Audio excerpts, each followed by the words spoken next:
ॐ अज्ञानतिमिरान्धस्य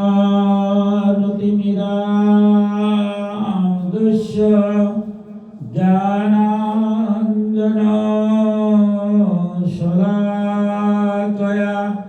चक्षुरुन्मीलितं येन तस्मै श्रीगुरवे नमः। ॐ नमो भगवते वासुदेवाय। ॐ नमो भगवते वासुदेवाय। ॐ नमो भगवते वासुदेवाय। श्री भगवानुवाच मत् कर्म कृत मत् परो मद भक्तो संगवर्जित निर्भैरा सर्वभूतेषु जो मामिति पांडव।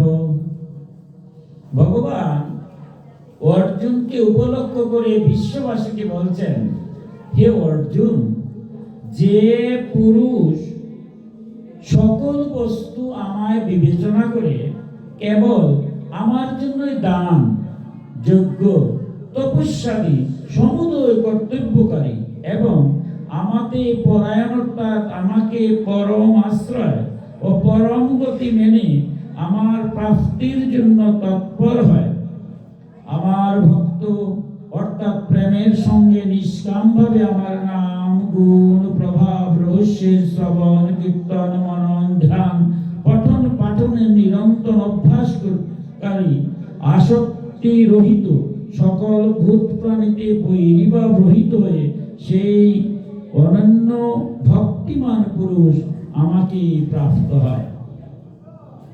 ভগবান মধুর কথাটা অর্জুনকে বলছেন যে কারা ভগবান লাভ হয়। ভগবান যদি লাভ হয়, ভগবানের যদি সান্নিধ্য আমরা পাই, ইহকালে আমরা শান্তি পাই, আর পরকালে তো ভগবান আমাকে নিবেন। আমরা যারা গারস্থ আশ্রমে আছি, সবারই একটা চিন্তা বা ভাবনা, বা আমাদের শাস্ত্র বলছে ধর্ম, অর্থ, কাম ও মুখ্য। সন্ন্যাসীর কর্ম আলাদা, গারস্থর কর্ম আলাদা। গারস্থের বেলায় প্রথম হচ্ছে ধর্ম, এরপরে হচ্ছে অর্থ, এরপরে হচ্ছে কাম, তারপর হচ্ছে মুখ্য। তাই এই চতুর্বর্গ ফল লাভের মধ্য দিয়ে আমরা সবাই চাই যে আমার পরিবার সুন্দর হোক, আমার পারিপার্শ্বিক সমাজ সুন্দর হোক, আমার রাষ্ট্র সুন্দর হোক, বিশ্ব সুন্দর হোক। এই যে বিশ্ব শান্তি কল্পিত উৎসব যজ্ঞ করছেন, তো বিশ্ব শান্তি হতে গেলে তো আগে আমার নিজের শান্তি হতে হবে, আমি শান্তি থাকতে হবে, তাই না? আমার পরিবার শান্তি হতে হবে, সুন্দর হতে হবে। আমার পরিবার যদি অসুন্দর হয় তাহলে শান্তি হবে, বিশ্ব শান্তি। তারপরে আমার সমাজ শান্তি হবে, আমরা যেখানে বাস করি, আমার আশেপাশে যারা, সেই সমাজ সুন্দর হতে হবে। এরপরে আমার দেশ সুন্দর হতে হবে, এরপরে আমার বিশ্ব শান্তি হবে। তাই ভগবান এবার অর্জুনকে কৃপা করে বলছেন কিভাবে আমরা এই সুন্দর বিশ্বের শান্তি হয়। 5টা কথা আমরা এখানে পাই। কি কি কথা?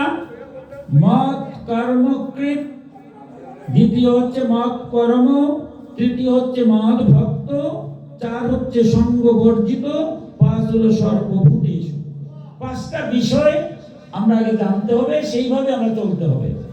প্রথমেই যে বলছেন মত কর্মকৃত, অর্থাৎ তুমি যা কিছু করো সব আমায় বিবেচনা করে করবে। অর্থাৎ যজ্ঞ যদি করো, ভগবানের উদ্দেশ্যে যজ্ঞ করছি। যজ্ঞটা মানে কি? আমরা যত কর্ম করি, গীতায় সবথেকে বলতে যজ্ঞ। আমার মায়েরা রান্না বাড়া করছে, এটা কর্ম। কিন্তু কার জন্য রান্না বাড়া করছেন? যারা পরিবারে যারা খাচ্ছে, এরা যখন খাবে, আমরা সনাতন ধর্ম বলতে আপনি যাই খাবেন আপনার ইষ্ট গোবিন্দের নাম স্মরণ করে আপনি খাবেন। দুপুরবেলা বা রাত্রিবেলা যখন খাবেন, যারাই খাবে সব গোবিন্দকে যখন নাম স্মরণ করবে, তখন তো এটা খাওয়া থাকবে না, এটা হয়ে যাবে প্রসাদ। যার জন্য রান্না করলেন সেটা কিন্তু গোবিন্দের নামই চলে গেল।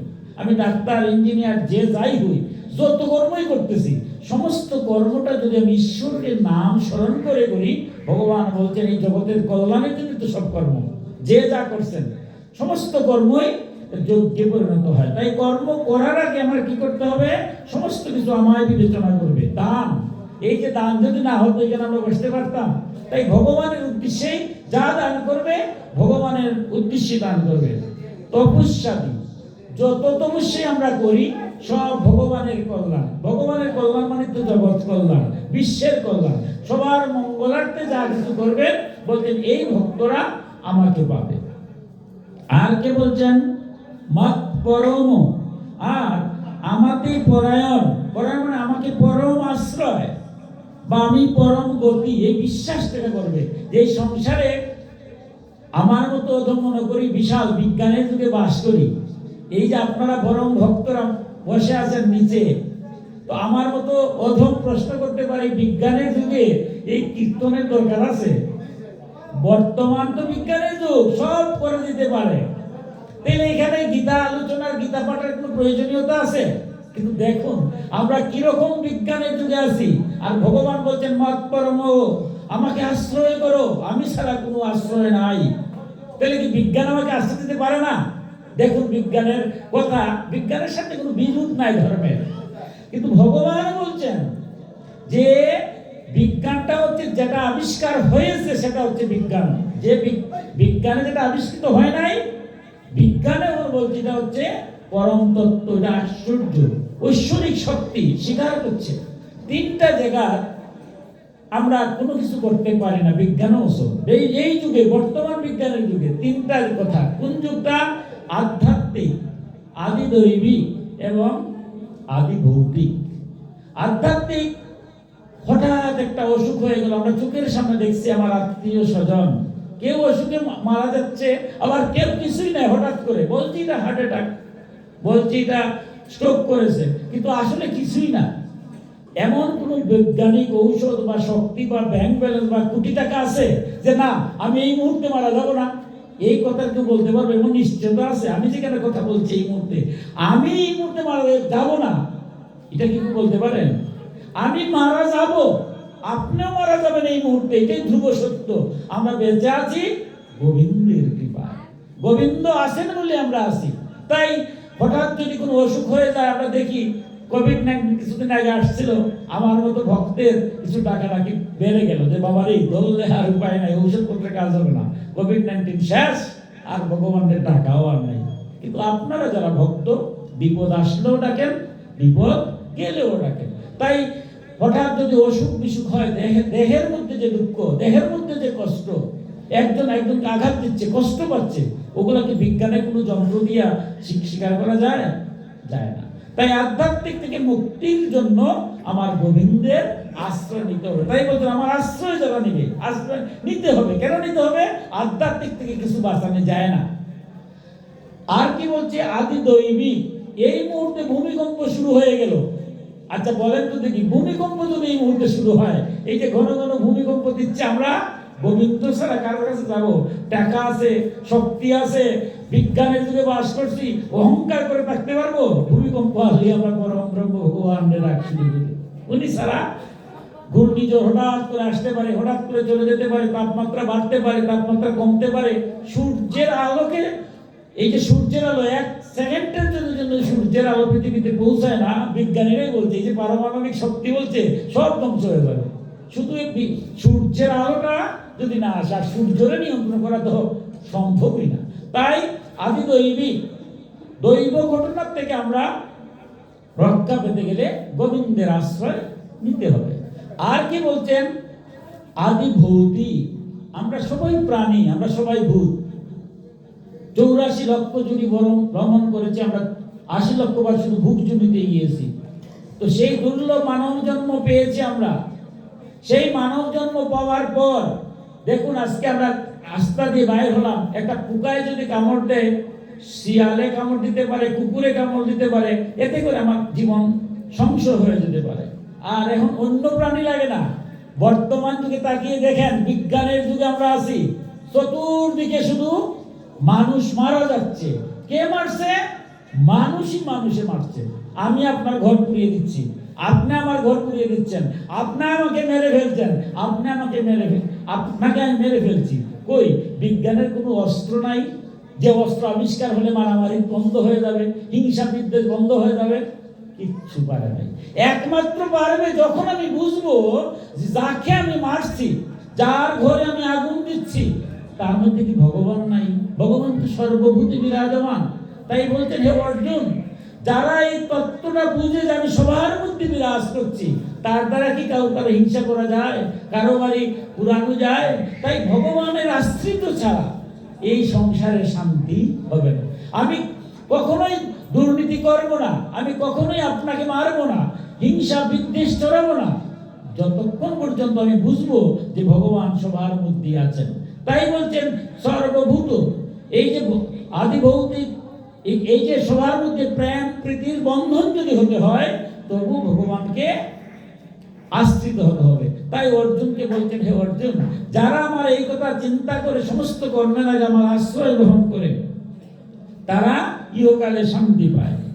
আর কি বলছেন, মদ ভক্ত, যে ভক্ত নিষ্কাম ভাবে আমার নাম গুণ প্রভাব রহস্যের শ্রবণ কীর্তন মনন ধ্যান পঠন পাঠন নিরন্তর অভ্যাসকারী। আরেক বলছে যে আমার ভক্ত যারা নিয়মিত, এই যে আপনারা কীর্তন করতে যখন সময় পান, হরিনাম সংকীর্তন করলেন, নাম সংকীর্তন করলেন, শুনলেন, পঠন পাঠন ভগবানের নাম, গীতা পাঠ, ভাগবত পাঠ সব করলেন এবং শ্রবণ করলেন, যারা এইভাবে পঠন পঠনে ধীরে ধীরে অভ্যাস করে, সেই ভক্তরা ইহকালে শান্তি এবং পরকালে মুক্তি বা ভগবানের কথায়। আর বলছে যারা সঙ্গবর্জিত, সঙ্গবর্জিত মানে আমরা আসক্তিতে শূন্য, আমার বাবা, আমার মা, আমার ভাই, আমার বোন, আমার স্ত্রী, আমার স্বামী, আমার ছেলে, আমার মেয়ে, সব শুধু আমার আমার আমার। ভগবান বলছে, হে অর্জুন, যারা এই সমস্ত আমার থেকেও আমাকে যারা বলে না, অর্থাৎ ঈশ্বরকে যারা বলে না, সেই ভক্তরা, আমরা দেখুন এই সংসার যারা, আমরা সংসার থাকবে, সংসার তো শ্রেষ্ঠ, কিন্তু সংসারে যদি এই মুহূর্তে আমার মা অসুস্থ হন, এই মুহূর্তে আমার স্ত্রী অসুস্থ হন, এই মুহূর্তে আমার সন্তান অসুস্থ হয়, ডাক্তারের কাছে যাব, কিন্তু তার আগে আমরা অনাদি গোবিন্দের কাছে যাব না? তাহলে আমার পরিবারের যারা, আমার আত্মীয় স্বজন পরিজন বন্ধু বান্ধব, তার যদি বিপদ হয়, সেই বিপদ থেকে রক্ষার জন্য কার কাছে যাই? অনাদি গোবিন্দের কাছে।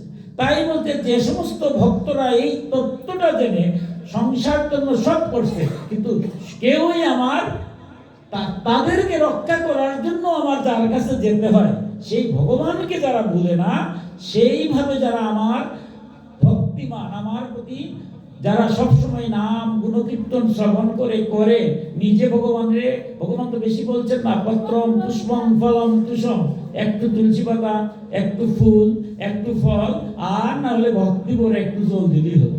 এইভাবে যারা আমাকে প্রতিদিন আমার কাছ থেকে দূরে সরে যায় না, সমস্ত আমার মতো একদম সব কাজ করতে পারি, কিন্তু গোবিন্দরে দেওয়ার সময় আমার আর সময় হয় না। গোবিন্দরে ডাকার সময় হয় যে আপনারা দিন রাত ভিক্ষা করে এখানে আয়োজন করেছেন, এখানে আসছেন, আপনারা তো সবাই সংসারী, সবাই অনেকে তো সবাই সংসার ধর্ম করেও কিন্তু সময় পান, গোবিন্দকে দর্শন করার সময় পাচ্ছেন, গোবিন্দের কথা শোনা পাচ্ছেন। আমার মতো অধম সময় নাই, 24 ঘন্টার মধ্যে আগে নাই, সময় নাই ভগবানকে দেখা, ভক্ত দর্শন করার, ভগবানের কথা শোনার আমার সময় হয় না। কিন্তু যারা এর মধ্যে সময় করে নেয়, অর্জুনকে বলছেন, অর্জুন সেই ভক্ত। আরেকটা 5 নম্বরে বলছেন, সর্বভূত প্রাণীতে বৈরিবা, আর যারা কাউকে ঘৃণা করে না, শত্রু ভাবে না, সবাইকে মিত্র ভাবে। এবার আমার মতো ওদম প্রশ্ন করতে পারে, এটা কিরকম কথা, সবাই দেখি বন্ধু বানা যায়? যারা আমার সাথে শত্রুতামি করে, যারা আমার নিন্দা করে, আমি কি তারে বন্ধু বানাবো? ভগবান বলছে, দেখো আমি সর্বত্র বিরাজ করছি, সব দেখতেছি, কার কি বিচার ওটা তোমার ব্যাপার না, তোমার কাজ তুমি কর্তব্য করে যাও, আর আমার কাজ আমি করে যাব। এই যে আমি এখানে আসলাম আপনাদের সামনে, এই মুহূর্তে আমি তিলক দিয়েছি, মালা গলায় পরেছি, ধুতি পরানো আছে, মধুর কথা বলতেছি, আপনারা বাইরে থেকে দেখতেছেন ওটা খুব ভালো, কিন্তু আমার ভিতরে যদি হিংসা থাকে, আমার ভিতরে যদি বিদ্বেষ থাকে, আমি যদি পরনিন্দা পরচর্চায় ব্যপ্ত হই, সেটা কিন্তু আপনারা বুঝবেন না। বুঝবেন? বাইরে থেকে দেখতেছেন, ভিতরেরটা দেখতেছেন। আচ্ছা, তাহলে কি আমি মুক্তি পাবো? ভগবান বলছেন, অর্জুন আমি তো হৃদয়ের মধ্যে সবার মনে আছি, আমার মধ্যে কি ভগবান আছেন না? ভগবান যদি থাকতেন না, তো আমি এই মুহূর্তে মৃত, মানুষ মারা গেলে কি বলে? শেষ নিঃশ্বাস ত্যাগ করেছেন। অর্থাৎ পঞ্চভূত এই দেহ বায়ুরূপে তিনি আসছেন আর যাচ্ছেন। আমি ঘুমাইয়ে পড়ি, কিন্তু আমার গোবিন্দ কি ঘুমায়? গোবিন্দ ঘুমাইলে ঘুম থেকে উঠতে পারবো? যখন গোবিন্দ চলে যাবে দেহ থেকে, বায়ু শেষ, শেষ নিঃশ্বাস, এবার সবাই মৃত ঘোষণা করবে, পারবে না? তাই আমার গোবিন্দ যেহেতু আমার হৃদয়ের মাঝে অবস্থান করছেন, উনি আমার মনের কথাও বুঝেন, ভিতরেরটাও বুঝেন, বাইরেরটাও বুঝেন। সুতরাং কে আমারে হিংসা করলো, কে আমারে নিন্দা করলো, সেটা আমার বিষয় না। অর্জুনকে বলছেন, অর্জুন তুমি তোমার কর্তব্য কর্ম, সবার প্রতি হিংসা রহিত হয়ে তোমার কর্তব্য কর্ম করে যাও। যে কে কি করলো সেটা দেখার মতো নয়। এইভাবে যারা সংসারে থেকে আমার ভক্তিমান হয়, অর্জুনকে বলছেন, হে অর্জুন, তারা ইহকালেও শান্তি পায়, পরকালেও আমারই প্রাপ্ত হয়। এই কথা যখন ভগবান বলেছেন, অর্জুনের মনে কত প্রশ্ন, আমাদের কিন্তু প্রশ্ন আর উত্তর। এই কথা বলার পরে অর্জুনের মনে মনে আসলো যে আপনি যে এই কথাগুলো বললেন, এই কাজটা, এই কথাটা তো দুইভাবে করতে পারে। একটা হলো সংসারের থাকিয়া এই কীর্তন, পঠন পাঠন, ধ্যান, জপ, সর্বভূতে ভগবান আছেন এই চিন্তা করতে পারি, সংসার থেকেও পারি। আবার সংসার ত্যাগ করে এই যে আজকে পূজা অর্চনা করছেন, সগুণ পরমেশ্বর ভগবানকে বসিয়েছেন, ভগবান মূর্তিতে দিয়েছেন, ভোগ দিয়েছেন, ভোগ প্রসাদ খাবেন, এগুলো সগুণ পরমেশ্বর। আরেকটা এগুলো কিচ্ছু দরকার নাই, এই যে অনুষ্ঠান আদি কিচ্ছু দরকার নাই, নির্গুণ। আমি ঘরে বসবো, কোনো মূর্তিরও দরকার নাই, নির্গুণ পরমেশ্বরকে আমি ধ্যান, পঠন পাঠনের উদ্যমিত করতে পারি। যারা মুনি ঋষিরা আছেন তারা তো সংসার ত্যাগ করে নির্গুণ পরমেশ্বর আরাধনা করছেন না? যারা হিমালয়ে আছেন তো, এরাও তো ভক্ত। এরা ভক্ত না, নির্গুণ পরমেশ্বরে করে। আর আপনারা যারা সংসারী, এই যে সকল কাজ করতেছেন, কাজের ফাঁকে যখন সময় পান ভগবানের নাম গুণগাথা কীর্তন করেন, এটা সগুণ পরমেশ্বর। অর্জুন এবার প্রশ্ন করেছেন, দ্বাদশ অধ্যায়ের প্রথমেই প্রশ্ন লিখেছে যে ভগবান এটা কিরকম? দুই এরা তো পায়, যারা সগুণ পরমেশ্বর, আপনারা যারা, এরা ভগবান ওইভাবে ডাকতে পারেন, আবার সংসার ত্যাগ করে, অথবা এইরকম অনুষ্ঠান না করে নিজের ঘরে বৈশ্বাকে তপস্যা করতে পারি। ঘরে বৈশ্বাস যদি তপস্যা হয়, নির্গুণ পরমেশ্বর হয়, সগুণ পরমেশ্বরের দরকারটা কি? তাহলে কোনটা শ্রেষ্ঠ? এবার সেই কথা চিন্তা করে এবার অর্জুন যেন আমাদের ওই প্রশ্নটা করছেন, কি মধুর প্রশ্ন বলছেন। অর্জুন বাচা এবং সততযুক্তা যে বক্ততাম পর্যুপাসতে যে চবি অক্ষরম ব্যক্তম তেষাং কে যুগবিত্তমা। যেসব অনন্যপ্রেমী ভক্তজন এই পূর্বোক্ত প্রকারে নিরন্তর আপনার ভজন ধ্যানে মগ্ন হয়ে আপনাকে সগুণ পরমেশ্বরকে অতি শ্রেষ্ঠভাবে উপাসনা করেন, এবং যে ব্যক্তি অবিনাশী সচ্চিদানন্দ নিরাকার উপাসনা করেন, এই দুই ভক্তের মধ্যে অতি উত্তম যুগবেত্তা কারা? কঠিন প্রশ্ন। যারা মূর্তি বানিয়ে মূর্তির সামনে সবকিছু দিয়ে কীর্তন পঠন পাঠন সবাইকে নিয়ে করতেছেন, কাজ কাম সব করতেছেন, আবার এটা তো সগুণ পরমেশ্বর, যে এই ভক্তরা শ্রেষ্ঠ উত্তম না যারা নির্গুণ, ঘরের মধ্যে কিলি দিয়ে আমি কৃষ্ণ কৃষ্ণ জপ করলাম, কারোর সাথে কোনো কথা নাই, কারোর সাথে কোনো বক্তব্য নাই, এই যে তারা ভিক্ষা করছেন, এরকম আমি আমার মতো সাধন ভজন, এই যে একটু আগে বলছেন, এগুলো করা যায় না? করা যায়। অথবা সংসার ত্যাগ করে আমরা ব্রহ্মচারী সন্ন্যাসী হয়ে গেলাম, হয়ে গিয়ে আমি সেই ভগবানের ডাকলাম, এরা নির্গুণ পরমেশ্বর। তাহলে এই দুই ভক্তের মধ্যে উত্তম যুগবেত্তা শ্রেষ্ঠ ভক্ত কি? আপনার দুইটা ছেলে, খুব সহজে বলা যায় দুইটাই আমার ভালো। যদি বলি যে আপনার দুই ছেলের মধ্যে কোনটি শ্রেষ্ঠ, কোনটি উত্তম, আপনি কি বলতে পারবেন না? আজ ভগবানের কাছে বিশাল প্রশ্ন। দুই তো সন্তান, কিন্তু অর্জুনের প্রশ্ন সেটা নয়, দুইয়ের মধ্যে উত্তম যুগবেত্তা কে আমি জানতে চাই। এবার ভগবান উত্তর দিচ্ছেন। শ্রী ভগবান বাচা মাইয়া বিশ্ব মনোজে মাম নিত্য যুক্তা উপাসতে শ্রদ্ধয়া পুরয়া উপেতা তে মে যুক্ত তমামতা। এই প্রকার অর্জুন জিজ্ঞাসা করিলে পরে ভগবান শ্রীকৃষ্ণ বললেন, হে অর্জুন, আমাদের মনকে একাগ্র করে নিরন্তর আমার ভজন ধ্যানে মগ্ন হয়ে যে ভক্তজন অতিশয় শ্রেষ্ঠ শ্রদ্ধার সঙ্গে যুক্ত হয়ে সগুণ পরমেশ্বর রূপ আমাকে ভজনা করেন, তারা যোগীদের মধ্যে অতি উত্তম যোগী বলে আমার মান্য। পরিষ্কার কথা, যে যারা মনটা আমারে দিয়ে দিছে, মনটা সমস্ত কাজ করতেছে, সংসার ধর্ম সব করতেছে, কিন্তু মনটা আমাকে দিয়ে দিছে এবং নিরন্তর আমার ভজন, রাস্তা দিয়ে হাঁটছে আমার কথাই চিন্তা করছে, কর্ম করতেছে তো আমার কথা চিন্তা করতেছে, যে সময় পায় তখন সমস্ত ভক্ত দর্শন করে, কীর্তন সবার মঙ্গলের জন্য কাজ করে এবং শ্রদ্ধার সাথে আমার সগুণ পরমেশ্বর আমার রূপ চিন্তা করে, আমার মূর্তি বানিয়ে আমারে পূজা করে, ভক্তরে খাওয়ায়, ভক্তের খাওয়ার মধ্যে দিয়ে আমি খাই, সবাই নিয়ে কীর্তন করে। এইরকম ভক্ত যারা, তারা শুধু শ্রেষ্ঠই নয়, কথাটা দেখুন, উনি বলছিলেন কে শ্রেষ্ঠ, আর ভগবানও বলছেন এরা শুধু শ্রেষ্ঠই নয়। কথাটা একটু দেখুন, রস্বইকার এই প্রত্যয় যুগে শ্রেষ্ঠই নয়, শ্রেষ্ঠ তো বলছেন শ্রেষ্ঠই নয়, এরা আমারও মান্য। এই যে আমার পদকর্তা কীর্তনী, উনি কি মধুর কীর্তন গান না? শুধু কি আপনারাই ভগবানকে আরাধনা করেন?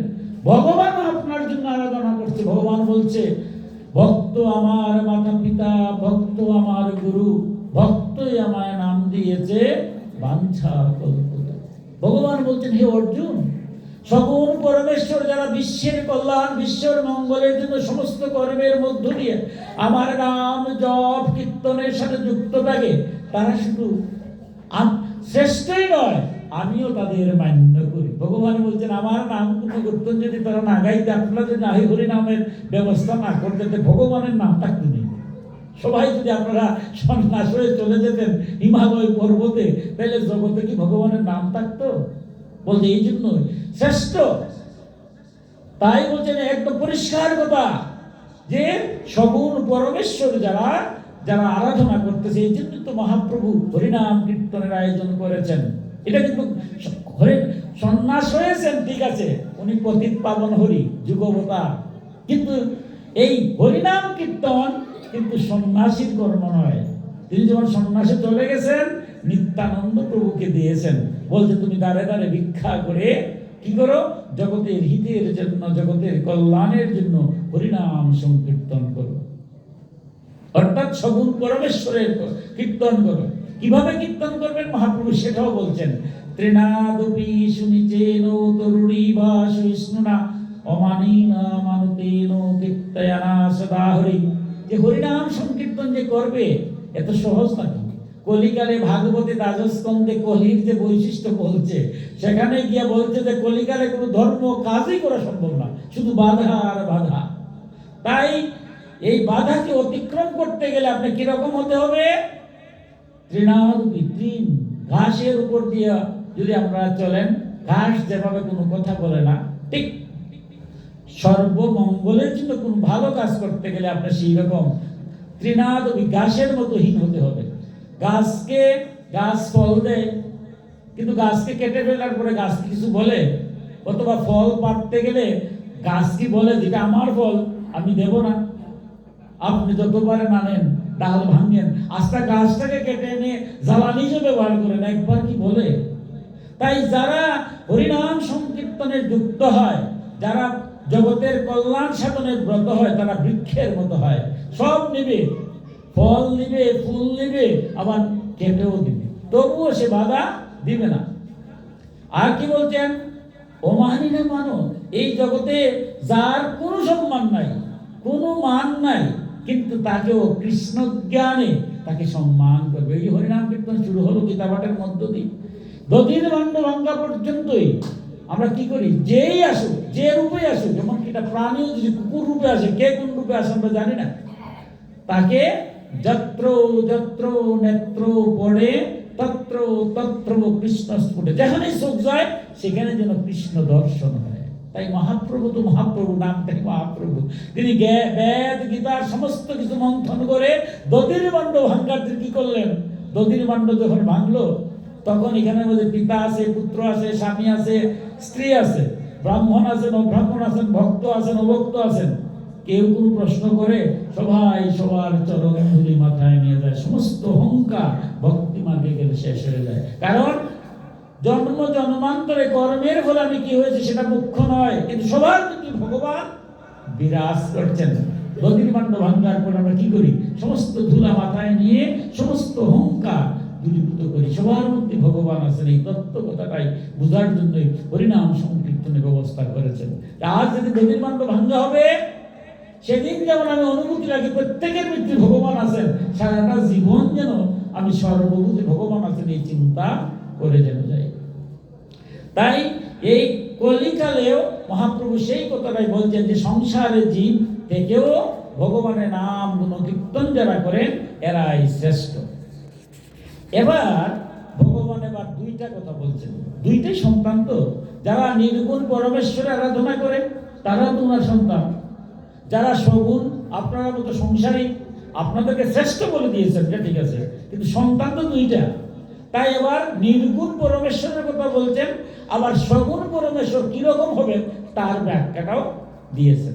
তিনি বলছেন যে তু অক্ষরমানিন্দম বিকতম পরিচুপাশতে সর্বত্র গম চিন্তম চ কুটরস্তম চলম ধ্রুবম সংনিয়ম ইন্দ্রিয় গ্রাহম সর্বত্র সমবুদ্ধয় তে আপনবন্তি মানিভূ সর্বভূত হিতিরতা ক্লেশোধিকরুতেষাম অব্যক্তা শকুত চেতোষাম অব্যক্তা হি গতির দুঃখং দেহভূত বিয়োপাৎপদে।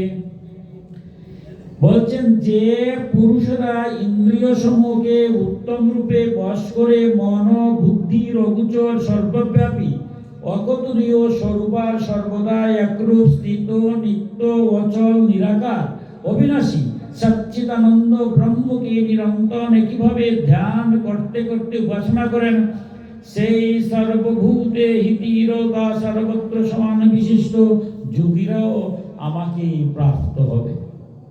এবারে বলতেন এই যে আমরা কঠিন তত্ত্ব কোথায় যাচ্ছেন, যারা নির্গুণ পরমেশ্বর আরাধনা করেন এরা বেশিরভাগই সংসার ত্যাগী সন্ন্যাসী যোগী। বলছেন এরা কিরকম? সাধারণ জিনিস নয়। যারা আজ মুনি ঋষিরা চলে গেছেন, ওই হিমালয়ে বসেও এই জগতের কল্যাণের জন্য আমার মতো অধমের জন্য প্রার্থনা করতেছেন ভগবানের কাছে যে এই সংসার থেকে তো আমি আসছি, আমার কোনো দায়িত্ব নাই, কিন্তু যারা আছে তাদেরকে তুমি তোমার চরণে ঠাই রাখো। তারা কিরকম? যে এই পুরুষেরা যারা সমুদয় ইন্দ্রিয়গুলাকে উত্তম রূপে বশ করেছে, অর্থাৎ কাম, ক্রোধ, লোভ, মোহ, মদ এবং মাৎসর্য ষড়রিপুকে যারা সম্পূর্ণরূপে দমন করেছে, অর্থাৎ কোনো কামনা বাসনা নাই। ভক্ত যদি দেয় তাইলে আমি খাবো, সন্ন্যাসী হওয়া কিন্তু সোজা। সন্ন্যাসীর ব্যাস পড়লেই তো সন্ন্যাসী হওয়া যাবে না। কোনো কামনা বাসনা থাকবে না, কোনো ক্রোধ থাকবে না, কোনো রাগ থাকবে না, হিংসা থাকবে না, বিদ্বেষ থাকবে না, কাম ক্রোধ লোভ তো নাই। মোহগ্রস্ত হবেন না, বুঝেও বুঝেন এরকম হবে না। মদ অহংকার, কোনো অহংকার হবে না। মাৎসর্য পরশ্রীকাতর থাকবে না। এইরকম ভাবে যারা উত্তম রূপে যারা বশীভূত হয়েছে সে এবং সর্বত্রই আমাকে যারা দর্শন করে, সবখানে ভগবান আছেন, এইরকম নিরাকার অবিনাশী সচ্চিদানন্দ বিগ্রহকে যারা সর্বদা আমার ধ্যান পঠনের রত থাকে তারাও আমাকে পাবে। অর্থাৎ যারা সংসার ত্যাগ করে চলে গেছেন অথবা নির্গুণ পরমেশ্বর আরাধনা করছেন, ভগবান বলছেন এইরকম ভক্ত যারা তারাও আমাকেই প্রাপ্ত হবে। কিন্তু এর পরের শ্লোকটাই বলছেন কিন্তু ক্লেশ হয়। বলছেন কি বলছেন? কিন্তু সেই সচ্চিদানন্দ নিরাকার ব্রহ্ম আসক্তি চিত্ত পুরুষের ক্লেশ অর্থাৎ পরিশ্রম বিশেষ হয়, কেননা দেহাভিমানী ব্যক্তিদের দ্বারা অব্যক্ত বিষয়ক গতি দুঃখপূর্বক প্রাপ্ত হয়। বললেন এবার কিন্তু দিয়ে বললেন এটা সহজ নয়, অতীব কঠিন। আমি মুখে বললাম আমি কিছুই চাই না, আমার সংসারে যে আমার সনাতন ধরে বলছে যারা সংসারী তাদের আকাঙ্ক্ষা আছে। আকাঙ্ক্ষা আছে বললে তো বিভিন্ন দেবদেবীর আমরা পূজা করি। আমার গীতা নবম অধ্যায়ে ভগবান বলছেন যারা এই সংসারে কোনো কিছু পেতে চায় তারা বিভিন্ন দেবদেবীর পূজা করে, তারা জেনে কিংবা না জেনে আমারই আরাধনা করে, আর তারা যে পায় সেটা আমাকে থেকেই পায়। কারণ ঈশ্বর তো বহুজন নয়, একমেই দ্বিতীয়ম, ঈশ্বর এক।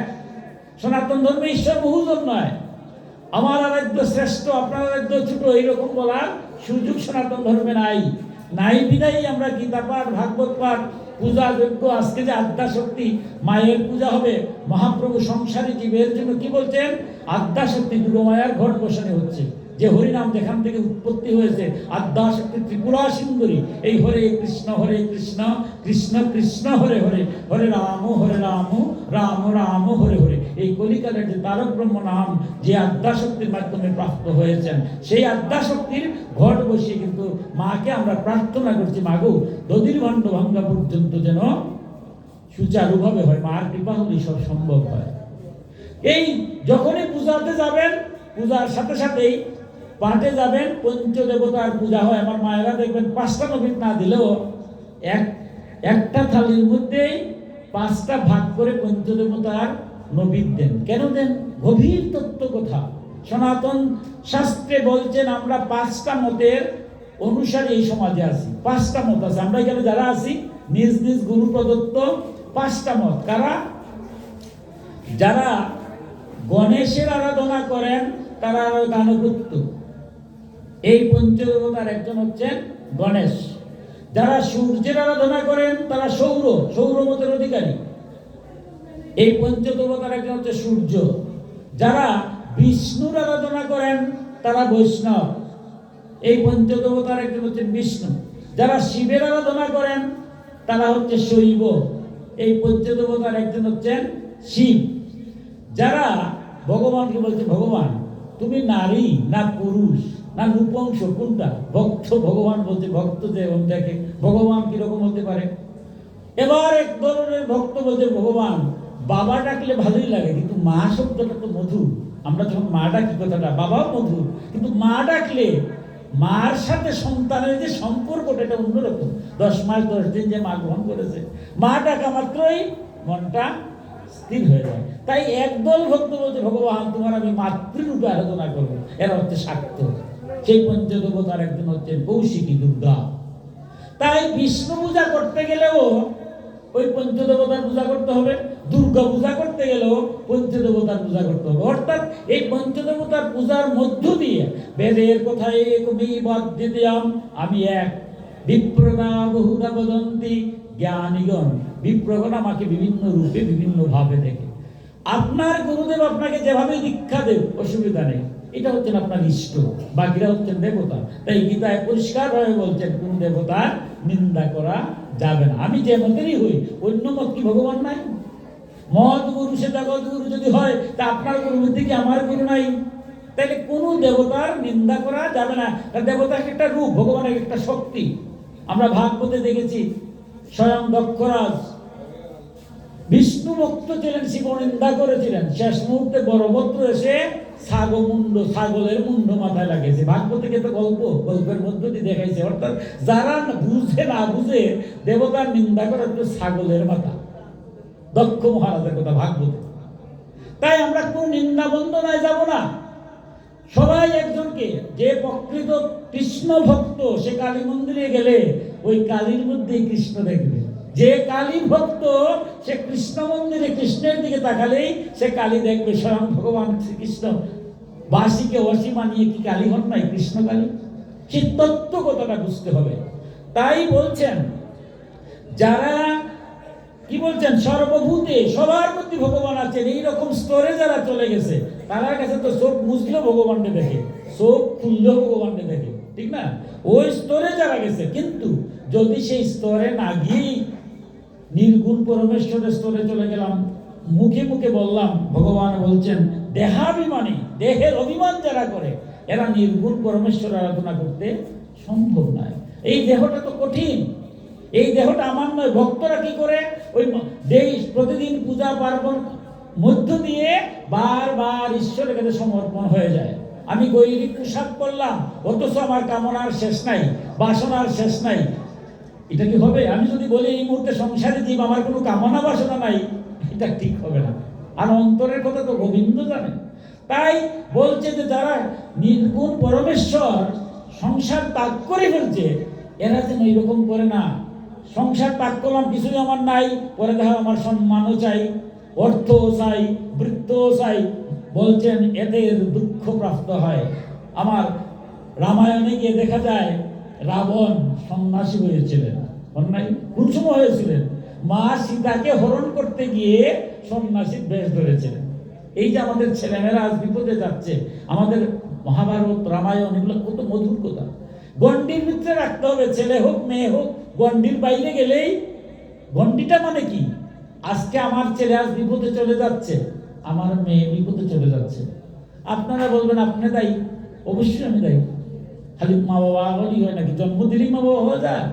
আচ্ছা বলেন তো, আমি তো দায়ী, কিন্তু আপনি কি দায়ী না? আজকে তো সর্বজনীন পূজা করছেন, সংকল্প বাক্যে আমরা কি করেছি? আপনারা দ্বারে দ্বারে ভিক্ষা করছেন, অথচ সংকল্প হয়েছে জগৎ হিতার্থে, জগতের কল্যাণার্থে। আপনি বলছেন আমি সবার মঙ্গল চাই, আপনারা কারণ নির্দিষ্ট কোনো ব্যক্তির মঙ্গল কিন্তু কেন হয় নাই? কষ্ট করছেন ঠিক আছে, কারণ গোবিন্দ বলছেন যারা জগতের কল্যাণ চায় তার কল্যাণের চাওয়ার দরকার নাই। আমি তো সবের কথাই বুঝি, জানেন না? তো তার কল্যাণ আমি এমনিই করি। আপনারা সেই স্তরে গিয়েছেন বিধায়ী জগতের কল্যাণার্থে সংকল্প করেছেন। তো আজকে যে সংকল্প করলেন জগতের কল্যাণার্থে, জগতের মধ্যে কি আমার ছেলেটা নাই? জগতের মধ্যে কি আমার মেয়েটা নাই? তাহলে আমার ছেলে বা মেয়ে যে বিপদে যাচ্ছে, এর জন্য কি আমি শুধু দায়ী? আপনি দায়ী নাই? বা আপনার ছেলে মেয়ে যদি, আমি কি দায়ী নাই? এই যে তত্ত্ব কথাটা আমার জানতে হবে। সেই যে গণ্ডিটা, একটা ছেলে বা মেয়ে আজকে বিপদে যাচ্ছে, খুব দুঃখ হয়। সনাতন ধর্মীরা আজ আমরা অনেক কীর্তন করছি, ক্ষমা করবেন, পাড়ায় পাড়ায় কীর্তন হয়, পাড়ায় পাড়ায় দুর্গা পূজা হয়, পাড়ায় পাড়ায় সরস্বতী পূজা হয় না? এমন কোনো পাড়া আছে আজ থেকে 50 বছর আগে আমার মায়েরাই কাছে এরকম পূজা ছিল না, এরকম যজ্ঞ অনুষ্ঠান হতো না?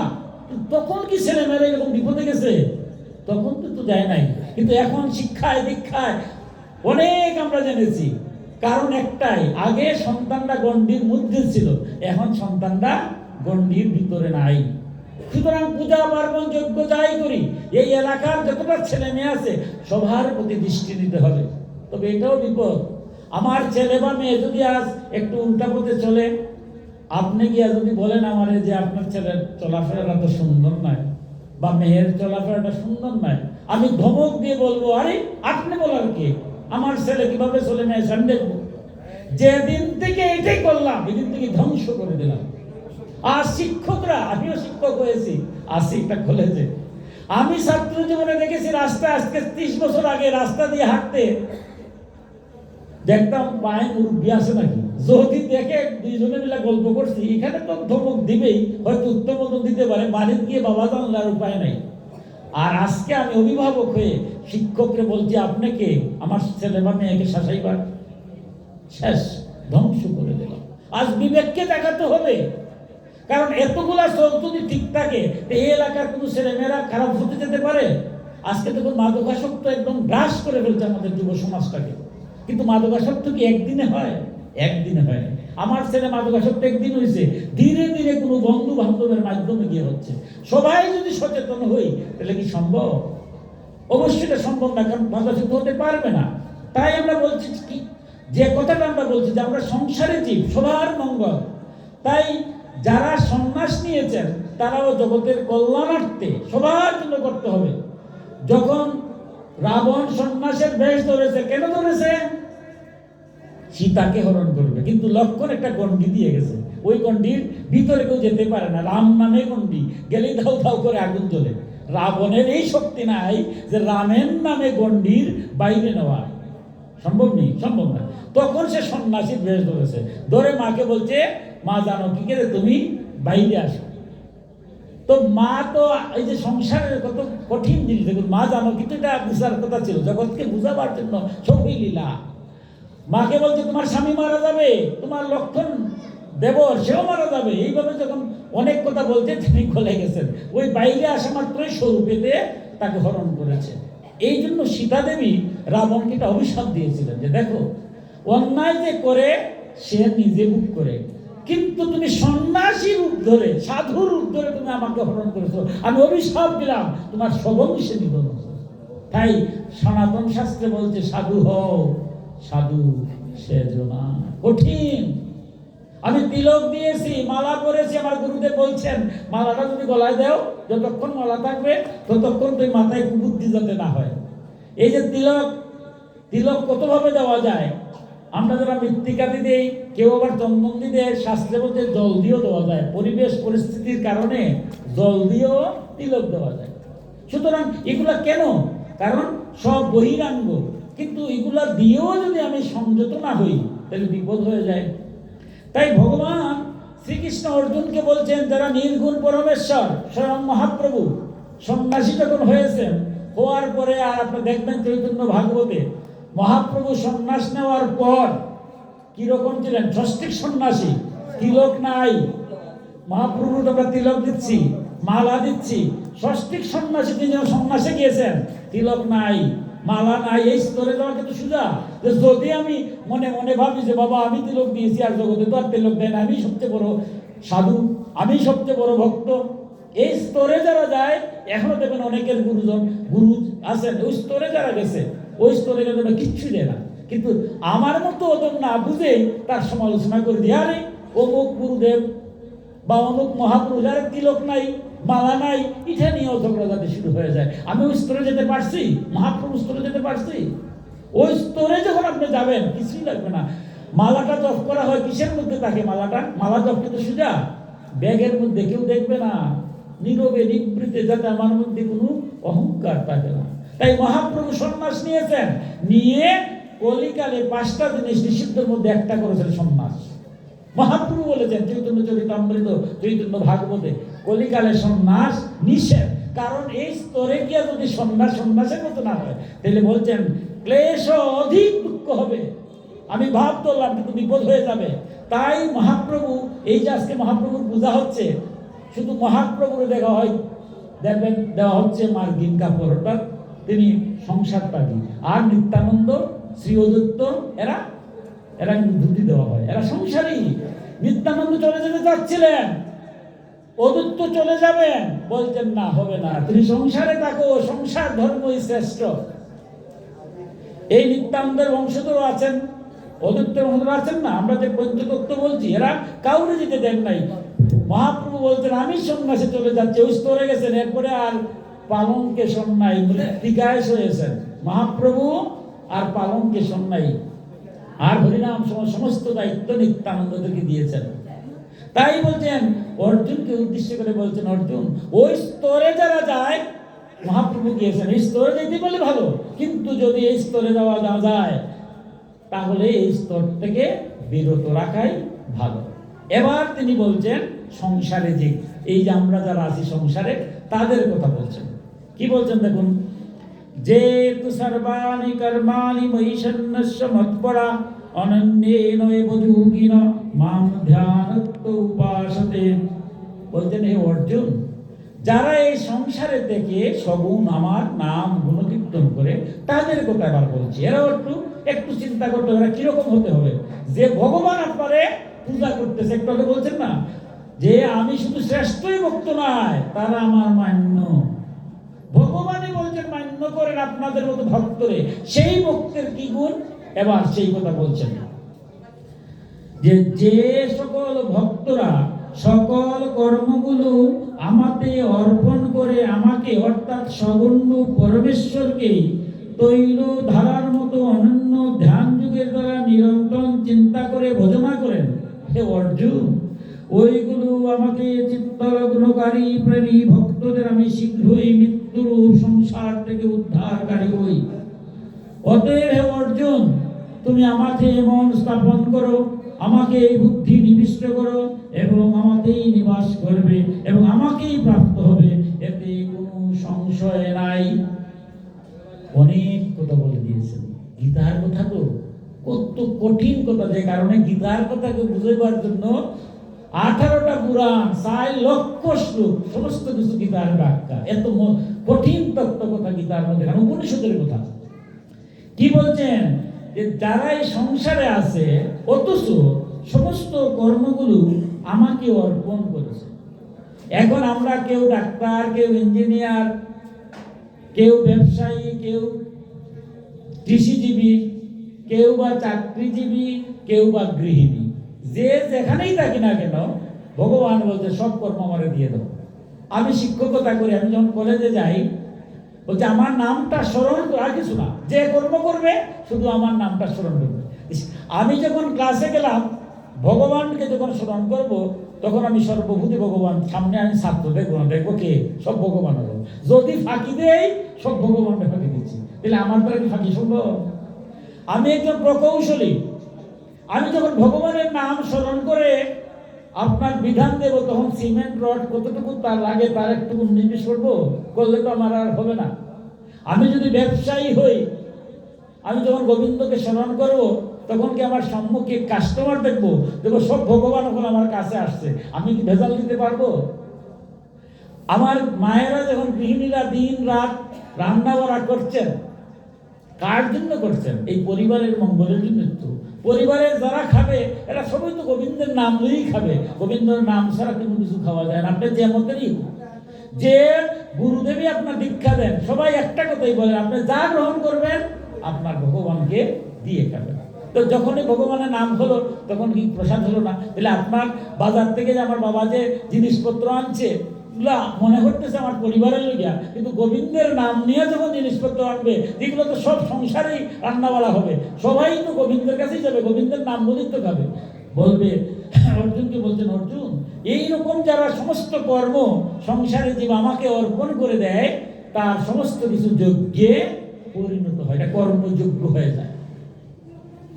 আর কি বলছেন, হে অর্জুন এই চিত্তলগ্নকারী প্রেমী ভক্তদের আমি সংসার রূপ সমুদ্র থেকে উদ্ধারকারী হয়ে থাকি। যে দেখো এইরকম যারা জগতে সমস্ত কিছু আমার জন্যই প্রবৃত্ত হয়, এদের ইহকালে তো শান্তি আমি দেই, আর যখন এই সংসার থেকে যাওয়ার সময় হয় তখন আমি তার উদ্ধারকারী হয়ে। দেখুন এই আমরা মানব জন্ম যে নিয়েছি, আমরা বড় দুর্লভ মানব জন্ম।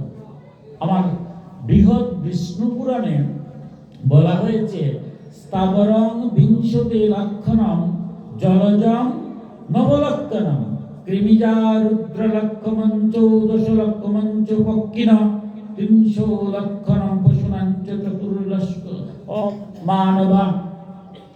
এই দুর্লভ মানব কেন দুর্লভ বলছে? তো সহজ নয়, কর্মের বন্ধন এত কঠিন এই সংসারে। যে আমি যদি কোনো কারণে কষ্ট পাই, শাস্ত্র বলছে এই কষ্টের লেগে কেউ দায়ী না, আমি নিজেই দায়ী। কারণ ইহজন্মে বা পূর্বজন্মে কোনো কর্ম করেছি, দেহ মন এবং বাক্য দ্বারা কাউকে আঘাত করেছি, যার পরিণামে এই জন্মে এসে আমি দেহ মন বাক্যে আঘাত পাচ্ছি। তাই যারা সাত্ত্বিক ভক্তরা অনাদের আদি গোবিন্দের কাছে এসে প্রণাম করে বলে, হে ভগবান জন্ম জন্মান্তরে যত ভুল হয়েছে সব তুমি ক্ষমা করে দাও। গোবিন্দ যদি ক্ষমা করে দেয় তাহলে আর চিন্তা নাই, তাহলে আমি মুক্তি পাবো। না হলে আমার জন্ম জন্মান্তরে বলছে ৮০ লক্ষ বার ভুগজনী হয় কর্মের কারণে, এখান থেকে মুক্তি নেই। কি ৮০ লক্ষ? স্থাবর এবং বিংশতি লক্ষণ। স্থাবর জন্ম, চলাফেরা করতে পারে না, হাঁটাচলা করতে পারে না বৃক্ষ। বৃক্ষ কিন্তু প্রাণী।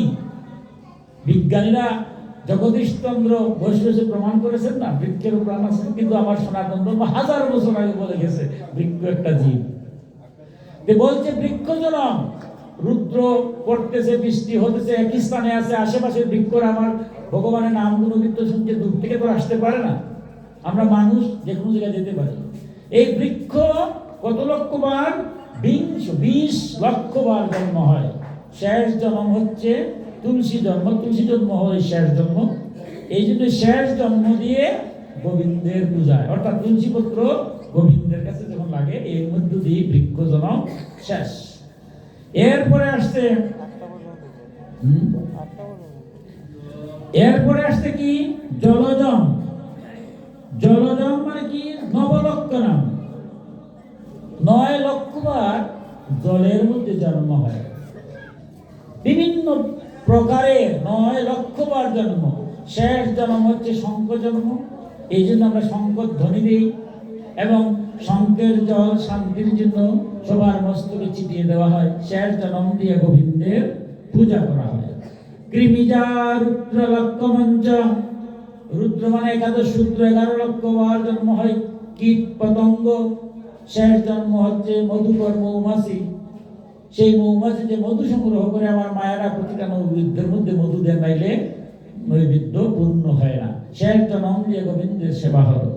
10 লক্ষ মঞ্চ পক্ষী 10 লক্ষ বার পক্ষী জন্ম হয়। দেখুন আমরা কতজন বার হয়ে আসছি। শেষ জন্ম হচ্ছে ময়ূর, ময়ূর পুচ্ছ যখন এই জন্য শেষ জন্ম দিয়ে গোবিন্দের সেবায় গোবিন্দের চূড়ায় লাগে। 30 লক্ষ নাম পশুনাঞ্চ, 30 লক্ষ বার পশু জন্ম হয়। শেষ জন্ম হচ্ছে গরু জন্ম, তাই গরু অত্যন্ত পবিত্র আমরা ধরি। এরপরই মানব জন্ম হবে। গরু থেকে আমরা প্রাপ্ত ঘৃত দুগ্ধ গোবিন্দের কাছে লাগে এবং যখন সে মারা যায় তার চামড়া দিয়ে হরিনাম কীর্তনের কি হয়, বাবা কীর্তনের মৃদঙ্গ তৈরি করা হয়। এই 80 লক্ষ জন্মের পরে 4 লক্ষ বার জন্ম হয় কে? মানব জন্ম। একবার হয়তো আমার হাত ছিল না, একবার হয়তো আমার পা ছিল না, একবার হয়তো হাত পা পেয়েছি। এই মুহূর্তে যদি আমার প্যারালাইজড হয়, আপনারা বলতে পারবেন না আপনার প্যারালাইজড হবে না? গোবিন্দ কৃপা করেছে, এই মুহূর্তে প্যারালাইজড হয়, হাত পা অচল হয়ে যাবে। তো আমরা যারা সব পেয়েছি অনাদিরাদি গোবিন্দের কৃপা। এই দুর্লভ, এই জন্য বলা হচ্ছে দুর্লভ মানব জন্ম। তাই এই দুর্লভ মানব জন্মে অনেক কর্তব্য আছে। তাই অতি সংক্ষেপে আমি 3টা কর্তব্য বলবো, কারণ অধিবাস কীর্তন শুরু হয়ে যাবে কিছুক্ষণের মধ্যে। আমি অতি সংক্ষেপে শেষ করে নেব। তাই মানব যে 3টা কাজ, এই 3টা কাজ থেকে যেন আমরা কখনো বিরত হই না। কি কাজটা? 1 নম্বর হচ্ছে আমরা যেখান থেকে আসছি সেখানে একদিন চলে যাব। আমি হতভাগা, আমার বাবাকে হারিয়েছি। আপনারা অনেকেই আছেন আপনজনকে হারিয়েছে। তো আমার বাবা যখন চলে গেলেন সংসার থেকে, আমি কয় মিনিট কাঁদতে পারলাম, কয় ঘন্টা কাঁদতে পারলাম? 2-4 ঘন্টা হয়? সবাই বলে বাসি মরা হয়ে যায়, তাই না? পঞ্চভূতে দেহটা পঞ্চভূতে লীন হয়ে গেল। আমি যদি এই মুহূর্তে মারা যাই তাইলে কি হবে? মারা যাওয়ার কথাটা শুনলে একটু কষ্ট হয়, দুঃখ হয়, ভক্তের কাছে এগুলো হয় না। কারণ এই সংসারে বেঁচে আছি, এটি আশ্চর্য। আমার চোখের সামনে দেখতেছে আমার আত্মীয় স্বজন বন্ধু বান্ধব চোখের সামনে মারা যাচ্ছে। হ্যাঁ, বর্তমান যুগ তো ফেসবুকের যুগ। হ্যাঁ, মোবাইল খুললেই দেখা যায় অকালে ঝরে যাচ্ছে। আমার বেলা কোন সময় হবে বলতে পারি? বেঁচে আছি অনাদিরাদি গোবিন্দের কৃপায়। তো আমি যদি মারা যাই আমার বেলা কি হবে? কিছুক্ষণ কান্নাকাটি, এরপরে সবাই মিলে যজ্ঞে পূর্ণাহুতি। জীবন থাকতে অনেকই বন্ধু বান্ধব আত্মীয় স্বজন থাকে, মানুষ মারা গেলে সবার থাকে না। যারা শেষ বন্ধু, গভীর বন্ধু, তারা শ্মশান ঘাটে যান। এই জন্য আমরা শ্মশান বন্ধু বলি। এবং শ্মশানে যারা যান শ্রাদ্ধের দিন তাদেরকে ভূরিভূজন করাই, সমাদর করে যে তারা শেষ সময়ে গিয়েছে। দেখুন সেই যে বন্ধুরা, তারাও কতক্ষণ থাকে? যতক্ষণ দেহটা জ্বলে, পঞ্চভূতে লীন না হওয়া পর্যন্ত। যখন পঞ্চভূতে লীন হয়ে যায়, এরপরে কি শ্মশানের মধ্যে শ্মশান বন্ধুরা থাকে? থাকে না, এরাও চলে যায়। তাইলে আমারই আত্মাটা তো যায় না, আমার আত্মাটা দেহ থাকে না। আকাশস্থ নিরারম্ভ বায়ুভূত নিরাশ্রয়, চতুর্দিকে ঘুরতেছে। তখন আমার কে আছে? মা বাবা ভাই বোন স্ত্রী পুত্র কন্যা বন্ধু বান্ধব আত্মীয় স্বজন। শ্মশান বন্ধু কেউ থাকে? কেউ থাকে। তখন যিনি থাকেন তিনি হচ্ছেন দিন মানে দরিদ্র। আমার তখন যে সময়টা, ওই সময়ের যে দরিদ্রতা আমি আর নাই।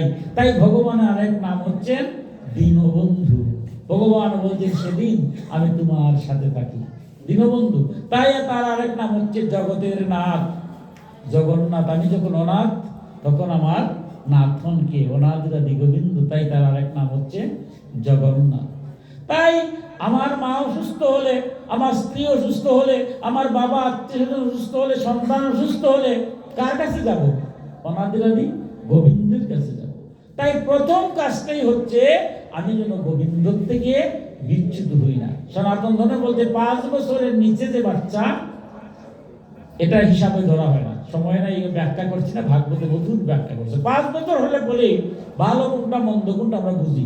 আমি যদি আপনার সাথে মিথ্যা কথা বলি, হিংসা বিদ্বেষ করে, আমি কিন্তু বুঝেই করি, আমি বুঝি না তা না।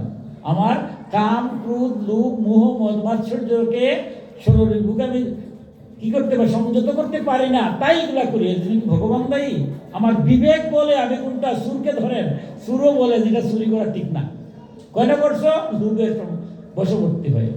তাই বলছেন মনকে স্থির করার জন্য ভগবানের শরণাগত, মনটা আমারে দিয়ে দাও। অর্জুনকে বলছেন, অর্জুন মনটা, সব কাজ করো, মনটা যেন আমার কাছে থাকে। তাই সকালবেলা ঘুম থেকে উঠে আমরা প্রত্যেকেই যেন একটু গোবিন্দর, কি বলছেন, পত্র, একটু পত্র দিলেই গোবিন্দ খুশি। আমার মতো ওদম বলবে, এখন এই দিনে কি তুলসী গাছ আছে নাকি? হিন্দু বাড়ি তুলসী গাছ নাই, এটা হয়? যদি আমি বলি গোবিন্দ, তারপর আমার তাক করছে না, কি মধুর কথা, বলতে একটু ফুল দাও, বলতে না আমার বাড়িতে ফুলও নাই, এটা কি হয়? হিন্দু বাড়ি ফুল গাছ নাই, বাদ দাও। গোবিন্দ বলতে বাদ দাও, লাগবে না।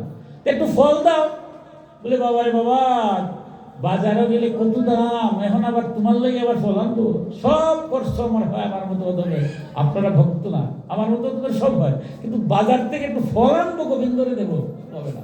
গোবিন্দ বলতে, আচ্ছা বাবা দিস না, একটু ভক্তি করে একটু জল দে। বলছেন আমার কোনো ভক্ত যদি আমাকে একটু ভক্তি করে জল দেয়, তাতেই খুশি। এবার আমার মতো বলবো যে আমার বাড়ি জলও নাই, এটা তো আর বলতে পারবো না। তাই তো গীতায় বলছেন, পত্রম পুষ্পম ফলম তুচ্ছ, একটা দাও। তাই প্রত্যেকেই যদি আমরা একটু জলও তো তোমাকে, আমার মতো যারা ভক্ত, আপনারা তো তুলসীপত্র দেন, ফুলও দেন, ফলও দেন, জলও দেন। আমার মতো অধম যারা আছে কিচ্ছুই না দেই, অন্তত একটু জল যদি গোবিন্দকে দিয়া সারাদিন কাজ করব, খালি কাজের আগে গোবিন্দর নামটা স্মরণ করব। এই কর্মের মধ্যে দিয়ে ভগবান নিজে বলছেন, হে অর্জুন, সেই ভক্ত কখনো বিপদে চলে যেতে পারে না। আমার ছেলেমেয়েরা যে বিপদে যায়, কেন যায়? ক্ষমা করবেন। আমার ছেলে গানের স্কুলে যাওয়ার সময় হয়, আমার ছেলে মেয়ে নাচের স্কুলে যাওয়ার সময় হয়, আমার ছেলে মেয়ে ইউনিভার্সিটিতে লেখাপড়া করছে, আজ দেখা যায় সেই ইউনিভার্সিটির ছেলে মেয়েরাই বিপদে চলে যাচ্ছে। কি শিক্ষা দিলাম? এই ইউনিভার্সিটি লেখাপড়া করে আজ দেখা যায় অনেক বড় চাকরি করছে, মা বাবার সেবাই করছে না। কি শিক্ষা হলো? কারণ তাকে তো সেই প্রকৃত শিক্ষা দিতে পারি নাই। এটাই আমাদের ব্যর্থতা। তাই আমরা যেভাবেই হোক ছেলে মেয়েদেরকে ঈশ্বর অবহিত প্রথম কাজ। দ্বিতীয় কর্তব্য হচ্ছে, আমরা যে আসলাম, কার মাধ্যমে এই জগতে আসলাম? আমি যে দেখতেছি সবাইকে, এই দেহটা যে পাইলাম, দেহটা কোথা থেকে পাইলাম? পিতৃ ঔরসে, মাতৃগর্ভে মায়ের রক্ত, মাংস, মজ্জা, অস্থি দিয়া আমার এই মাংসপিণ্ডটা তৈরি করলেন বিধায়ে অনাদিরাদি গোবিন্দ আমার মাংসপিণ্ডের মধ্যে আসায় আমার প্রাণ সঞ্চার হলো। যদি আমার বাবা পিতৃ ঔরসে মাতৃগর্ভে মাংসপিণ্ডটা তৈরি হতো না, তাইলে কি অনাদিরাদি গোবিন্দ আমার দেহের মধ্যে বুঝতে পারতেন? কি মধুর কথা ভাগবতে ভগবান শ্রীকৃষ্ণ লীলা করেছেন। এই কথাগুলো, গীতার কথাগুলো কিভাবে নিয়েছেন দেখেন। স্বয়ং ভগবান বুঝতে গিয়েছেন, গরু চড়াচ্ছেন, সুদামা প্রশ্ন করছে, তুমি তো বলো কত গুরু? ভাগবতে 28 প্রকার গুরুর কথা বলা হয়েছে, 24 প্রকার গুরুর কথা। এক এক সময় বিভিন্ন জন কার কাছ থেকে একটু শিখি, সেও গুরু। বলছে তোমার এই কথাগুলো বাদ দাও, এক কথায় উত্তর দাও। বন্ধু তো কি, প্রধানত গুরুকে, অর্থাৎ প্রধান গুরুকে। কিন্তু সুদামার উত্তরটা ভগবান কিভাবে দিলেন? বলছে, সুদামা প্রধানত গুরু 3 জন। সুদামা বলে, এই তো আবার সমস্যা, তোমার কথা যদি বুঝারে বাবা। আমি বলছি প্রধান গুরুকে, তুমি বলতো প্রধানত 3 জন। তাই প্রধানত যদি 3 জন গুরু থাকে, তাহলে তো 1 নম্বর গুরু, 2 নম্বর গুরু, 3 নম্বর গুরু। 3 জন না? 3 নম্বর। বলে হ্যাঁ 3 জন। তাহলে প্রথম গুরু, বলে প্রথম গুরুর নাম হচ্ছে মহাগুরু। তাহলে তো আরো জানার বিষয়, সংক্ষেপে একটু বলো দেখি। আচ্ছা বলো, 3 নম্বর গুরু আগে জানে, 3 নম্বর গুরুকে, এরপরে 2 নম্বর জানবো, তারপরে 1 নম্বর জানবো। ভগবান শ্রীকৃষ্ণ বলছেন 3 নম্বর গুরু, 3 নম্বর গুরু তো জগৎ গুরু। বলে এই তো বেজালটা লাগাই দিচ্ছে, জগতের যিনি গুরু পরমেশ্বর, তারা তুমি 3 নম্বরে রাখলা, এটা কিরকম কথা? দেখো, ওই 3 নম্বর যে জগৎ গুরু, তারা জানতে তো হবে। তারা যদি না জানো, তাহলে তুমি জানবে কিভাবে? কার মাধ্যমে জানবে? গুরুর মাধ্যমে জানবে। কি বলছেন, অখণ্ড মণ্ডলাকারং ব্যাপ্তং যেন চরাচরম তৎপদং দর্শিতং যেন তস্মৈ শ্রী গুরুবে নমঃ। যিনি অখণ্ড, যাকে খণ্ড করা যায় না, বিশ্ব ব্রহ্মাণ্ডে যিনি পরিব্যাপ্ত, সেই পরমেশ্বরের পদ যিনি দেখান, তার নাম হচ্ছে কি গুরু। আমরা যে দীক্ষা নিচ্ছি, উনি আমাদের পদ দেখায় বীজ মন্ত্র দিয়ে, দেহ হরিনাম পরব্রহ্ম নাম দিয়ে আমার দেহ শুদ্ধির মাধ্যমে, বীজ মন্ত্রের মাধ্যমে ভগবানকে দেখান। এবং শাস্ত্রে গীতায় বলছেন, হে অর্জুন, শাস্ত্রবিধি লঙ্ঘন করিয়া কোনো কার্য করিও না, করিলে ইহকালেও শান্তি নাই, পরকালে মুক্তি নাই। অতএব কর্ম করিবার আগে শাস্ত্র জানো, জানিয়া শাস্ত্র অনুযায়ী কর্মে প্রবৃত্ত হও। খালি কর্ম করলেই হবে না, পূজা পার্বণ যজ্ঞ করলেই হবে না, যদি শাস্ত্র ছাড়া করি, ভগবান নিজ মুখে বলা, ইহকালেও শান্তি নাই, পরকালে মুক্তি নাই। এবার ভগবান বলছেন, সুদামা, এই সংসারে সমস্ত কর্মগুলো করা, শাস্ত্রসম্মত সব করা কি সম্ভব? কিছু তো ত্রুটি বিচ্ছুতি থাকবে, যতই আমরা করি। তাহলে এই ত্রুটি বিচ্ছুতি থেকে মুক্তি পাবো কিভাবে? এটাই হলো গুরু। গুরুকে আগে সমঝাই দাও। ওই যে আমরা প্রথমেই পূজা যজ্ঞ করতেছি, গুরুকে এই নমঃ, গুরুকে আগে সব সমঝাই দিছি। এখন জানা মতো আমি ভুল করতেছি না, কিন্তু অজান্তে তো অনেক ভুল হচ্ছে, গুরুই আমাকে রক্ষা করতে পারে। তাই বলছেন, আচ্ছা বলো তাহলে ভগবানের পূজার আগে কার পূজা করা লাগে? যে গুরুর পূজা করা লাগে। তাহলে ভগবান গুরুর পরে না ভগবান? এই যে আমরা মন্দিরে আসছি, এখন কাউকে প্রণাম করা যাবে না, এটা অপরাধ, কেউ কাউকে প্রণাম করবো না। কিন্তু আপনার গুরুদেব যদি এই মুহূর্তে যেন উপস্থিত হয়, তাহলে গোবিন্দরে প্রণাম করার আগে আপনার গুরুকে প্রণাম করতে হবে, এটা শাস্ত্রের বিধান। তাই বলতে দেখো, এই জন্যই পরমেশ্বরের আগে গুরুর স্থান। সুদামা বলল, আচ্ছা ঠিক আছে, এটা মানলাম। বিপদ, কত সমস্যা হয়, কত কিছু হয়, ভুল ভ্রান্তি গুলা গুরুই রক্ষা করতে পারে। ঠিক আছে, পরমেশ্বরের আগে গুরুটা গেলাম। কিন্তু তুমি তো আবার এক নম্বরে রেখে দিছো আরেকজন, এর নাম হচ্ছে মহাগুরু। সনাতন ধর্মে কিন্তু মহাগুরু শব্দটা আছে। কে সেই মহাগুরু? এবার ভগবান বলছে যে তোমার পিতা এবং মাতা, প্রত্যেকটা সন্তানের কাছে তার মহাগুরু হচ্ছে মা বাবা। মা বাবা যদি মারা যায়, সনাতন ধর্মে বলে মহাগুরু নিপাত হয়েছে। সুদামা বলছি, এটা কিরকম কথা? এটা কথা বলো, পরমেশ্বর ভগবান, তার আগে তুমি গুরুর রাখছো, বুঝলাম গুরু আমার ভুল ত্রুটির থেকে রক্ষা করবে। আচ্ছা ঠিক আছে, এখন আবার তুমি তারও আগে দিয়ে দিছো মা বাবা। এবার ভগবান শ্রীকৃষ্ণ বলছেন, দেখো বিষ্ণু পুরাণে স্বয়ং বিষ্ণু বলছেন, বিষ্ণু পুরাণে, যে বা যাহারা পিতামাতার সেবা না করিয়া আমার পূজা অর্চনা করে, আমি সেই পূজা গ্রহণ করি না। স্বয়ং বিষ্ণু, বিষ্ণু পুরাণে, যারা মা বাবার সেবা করে না, যারা মা বাবার পূজা না করে আমার পূজা করে, আমি সেই পূজা গ্রহণ করি না। দেখো সুদামা, এই যে দেহ নিয়ে আসছো, আমিও স্বয়ং ভগবান পূর্ণ ব্রহ্ম হয়ে জন্ম নিয়েছি, কিন্তু মাতৃস্তন, যশোদার মাতৃস্তন পান করি নাই। আমিও যখন ছোটবেলা দুষ্টামি করছিলাম, এই যে দামোদর লীলা, প্রথম যখন আমার মা দুষ্টামি, ভগবান তেমন ভাবে করতেছে, ভগবানকে চিনা যায়, মায়ের তো চিনছে না, চিনলে কি আর এরকম হয়? যশোদা তাকে বাঁধবে, ভগবান কৃষ্ণরে বাঁধবে, কৃষ্ণ কি বাঁধা যায়? সুদামাকে বলছে, দেখো সুদামা, আমি অহংকারে মত্ত হয়ে, আমি ভগবান, আমি একটু সময় মা বাঁধতে গায় আর 2 আঙ্গুল রঞ্জু হয়ে যায়। এই যে দামোদর লীলা কেউ 2 আঙ্গুল হয়ে যায় না? কিছুক্ষণ পরে মা ঘেমে গেছে, হঠাৎ আমার কি আলো সব বনাস, আমি কার সাথে ওলি করতে দেখাচ্ছি? মার সাথে। সাথে সাথে মার ধরা খেয়ে দিলেন, ধরা দিলেন, সাথে সাথে মা বাৎসল্য প্রেমে ভগবানকে বেঁধে দিলেন।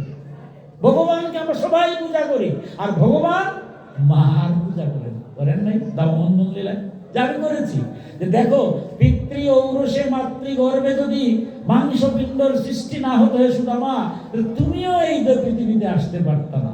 পারত না? কেউ আসতে পারত? তাই সনাতন শাস্ত্রে বলছে, পিতা স্বর্গ, পিতা ধর্ম, পিতা হি পরমম তপ, পিতরি প্রতিমাপন্নে প্রিয়ন্তে সর্বদেবতা। পিতাই স্বর্গ, পিতাই ধর্ম। পিতা যদি খুশি হন, দেবতারা খুশি হন, আর পিতা যদি অসন্তুষ্ট হন, দেবতারা অসন্তুষ্ট হন। মাতৃ প্রণামে বলা হয়েছে, জাত প্রসাদত জগৎ দৃষ্টাং পূর্ণ কাম যদাশিষা প্রত্যক্ষ দেবতায় মে তস্मै মাতৃ নমো নমঃ। যার প্রসাদে অর্থাৎ মায়ের রক্ত, মাংস, মজ্জা, অস্থি দিয়ে এই মাংসপিণ্ডটা তৈরি করেছে। আমাদের দেহেতে কিছুই আমার নাই, সমস্ত কিছু আমার মায়ে কৃপা করে দিয়েছে। তাই বলছি প্রত্যক্ষ দেবতা, সন্তানের কাছে মা প্রত্যক্ষ দেবতা। তাই সেই মাকে প্রণাম না করে হয় না। মা বাবা দুইজনই মহাগুরু। শুধু মা বলছে দুইজনকে মহাগুরু, এই দুইজনের মধ্যে আবার কে বড় কে ছোট? আমরা সনাতন শাস্ত্রে কিন্তু মধুর কথাগুলো যখন আপনি মীমাংসা শাস্ত্রে যাবেন, বেদ স্মৃতি সদাচার, যখন মীমাংসাতে যাবেন সেখানে গিয়ে মুনি ঋষিরা কি কথা বলা, মনুসংহিতায় যে বলা হয়েছে মহাগুরু কিন্তু দুইজনকে বলা হচ্ছে, মা বাবা আলাদা করা যাবে না, মা বাবা দুইজনই মহাগুরু। কিন্তু মনুসংহিতায় গিয়ে প্রশ্ন করেছেন মীমাংসা শাস্ত্রে যে দুইজনের মধ্যে দুইজন, যেহেতু দুইজনই মহাগুরু, ঠিক আছে মানলাম, এর মধ্যে আবার বড় কেটা ছোট কথা দুইবার বলা হয়েছে যে না দুইজনই সমান। বারবার যখন প্রশ্ন করা হয়েছে মনুসংহিতা তৃতীয়বার বলছে পিতারও সহস্র গুণ উপরে মার, মার গুণ স্থানই নেই। মায়ের এক ফোঁটা দুধের নিষেধ করা যায় না। আর মাতৃগর্ভে মা কিভাবে সহ্য করেছে, মা ভিন্ন এই জগতে কেউ উপলব্ধি করতে পারবে না। বলা এক জিনিস আর বুঝা আরেক জিনিস। মা ভিন্ন এই সংসারে কেউ বুঝে না। তাই মায়ের স্থান সর্বোচ্চ ঊর্ধ্বে। তাই সনাতন ধর্মে দেখবেন মাকে সম্মান দিতে গিয়া সর্বাগ্রে মার নাম লক্ষ্মী নারায়ণ বলি, নারায়ণ লক্ষ্মী বলি না। রাধা গোবিন্দ বলি, রাধাকে দুর্গা শিব বলি। দুর্গা পূজার সময় যে অষ্টমী দিন একটা মেয়ের পূজা করা হয়, একটা ছেলেরও তো পূজা করা যাইতো, এইতো না? কিন্তু কারণ সে মাতৃজাতি। সুতরাং সনাতন ধর্মে বলতে প্রত্যেকটা স্ত্রী লোককে মাতৃ স্থানীয় বলে, সে আমার স্ত্রী হোক, সে আমার কন্যা হোক, সে আমার ভাতৃবধূ হোক, প্রতিটা নারী আমার মাতৃজাতি। তাই সনাতন ধর্ম বলছে বারবার যে প্রত্যেকটা নারীর প্রতি শ্রদ্ধা রেখে সংস্কার। আমার মার সম্মান, মার কিন্তু চুপ করা যায় না। তাই মাতৃ জাতিকে যদি একটু সম্মান করি তবু আমার মার খুশি হবেন। তাই লোকনাথ ব্রহ্মচারী কি মধুর কথা বলছেন। এই যে ব্যাখ্যাগুলা যারা মহাপুরুষরা আসছেন এগুলো ব্যাখ্যা করেছেন, প্রত্যেকেই মাতৃভক্ত ছিলেন। যারাই যত মহাপুরুষ আসছেন সবাই কিন্তু মাতৃভক্ত, সবাই যার যার অবস্থান থেকে। যেমন ঠাকুর অনুকূল ঠাকুর বলছেন মাতৃভক্তি অতুর্জল সেই ছেলে হয় কৃতিদত, পিতায় শ্রদ্ধা মায়ে টান সেই ছেলে হয় সাম্য প্রাণ। রামকৃষ্ণ সেই মাতৃজাতিতে করতে গিয়ে নিজের স্ত্রীকেই, এই যে রটন্তি কালী পূজা সামনে আসতেছে, নিজের স্ত্রীকেই মাতৃ আসনে বসে পূজা করেছে। মায়ের আসনের স্থান, নিজের স্ত্রীকে সারদা দেবীকে পূজা করে দিয়েছে যে তুমি মাতৃস্থানীয়। সব মুনি ঋষিরা, লোকনাথ ব্রহ্মচারী সময় স্বল্পতা যাচ্ছে না, প্রত্যেকজন মুনি ঋষিরা। লোকনাথ ব্রহ্মচারী বলছেন যজ্ঞ যখন হয় তখন আমরা কি দেখি, যজ্ঞের শেষে পুণ্যাহুতি দেওয়া হয়। নারকেল অথবা কলা দেই না আমরা। আপনার বাড়িতে যখন পূজা অর্চনার যজ্ঞ হয় দেখবেন যখন পুণ্যাহুতি দেওয়া হয় তখন পুরোহিত ঘৃত দেন, মানে আগুনটা আরো প্রজ্বলিত হোক, প্রজ্বলিত আগুনের মধ্যে তিনি নারকেল কলা দেন। লোকনাথ ব্রহ্মচারী বলছেন যে আগুন নিভে গেছে যজ্ঞের, তাহলে কি থাকলো? ছাই থাকলো। ছাইয়ের মধ্যে যদি মনের পর মন শুধু ঘি ডালা হয় তাহলে কি এখানে পুণ্যাহুতি দেওয়া যাবে? যাবে না। কারণ মূল্যবান জিনিস ঘি দিলেও হবে না, কারণ আগুন তো নাই, আছে কি? ছাই। তাই লোকনাথ ব্রহ্মচারী বলছেন যারা মা বাবার পূজা না করে, সেবা না করে, গোবিন্দের পূজা করে, তারা শুধু ছাইয়ের মধ্যে ঘি ডালে, কোনো কাজ হবে না। তাই যুগ যুগ ধরে সনাতন ধর্মে যারা ব্রহ্মচারী হয়েছেন তারাও সন্ন্যাসী হয়েছেন, মাতৃঋণ স্বয়ং মহাপ্রভু পিতামাতার শ্রাদ্ধ করেছেন। সময় স্বল্পতা যাচ্ছে না। তাই সনাতন শাস্ত্রে 4টা জিনিস বলছে অপবিত্র হয় না। 4টা জিনিস। কোন জিনিস? যদি ফুল, কেউ যদি কোথায় থেকে ফুল নিয়ে আসে ওটা যেখানে হলো দরকার নাই, চন্দন মিশ্রিত করলে ফুল দেওয়া যায়। বাজার থেকে ফুল এনে আমরা দিই। মাঝে মাঝে প্রশ্ন হয় বাজারে ফুল দেওয়া যায় না, কিন্তু সনাতন শাস্ত্র নিষেধ করে নাই। সনাতন শাস্ত্রে বলতে ফুল যেখান থেকে আনো চন্দন মিশ্রিত করলেই গোবিন্দকে দেওয়া যায়। ফুল কখনো অশুদ্ধ হয় না। তুলসী পাতা, যেখান থেকে তুলসী পাতা আনেন সে পবিত্র পবিত্র স্থান নাই, যখন তুলসী পত্রটা ধৌত করে চন্দন লাগালেন সেটা গোবিন্দের কাছে লাগানো যাবে, এটা নিয়ে কোনো প্রশ্ন করা যাবে না। 2, 3 গঙ্গা জল, যারা গঙ্গায় স্নান করেছেন অথবা প্রণাতীর্থ জ্ঞান দেখবেন, যারা স্নান আমরা করি পাশ দিয়া অনেক মৃত দেহ, পশুর দেহ যাচ্ছে। কেউ কোনদিন প্রশ্ন করেছে যে মৃতদেহ সামনে দিয়ে যাচ্ছে, গঙ্গা তো পবিত্র হয়ে গেছে? গঙ্গার জল কখনো পবিত্র হয় না, বিজ্ঞানীরাও দেখছে এখন ব্যাকটেরিয়া শূন্য। গঙ্গার জল কখনো অশুদ্ধ হয় না।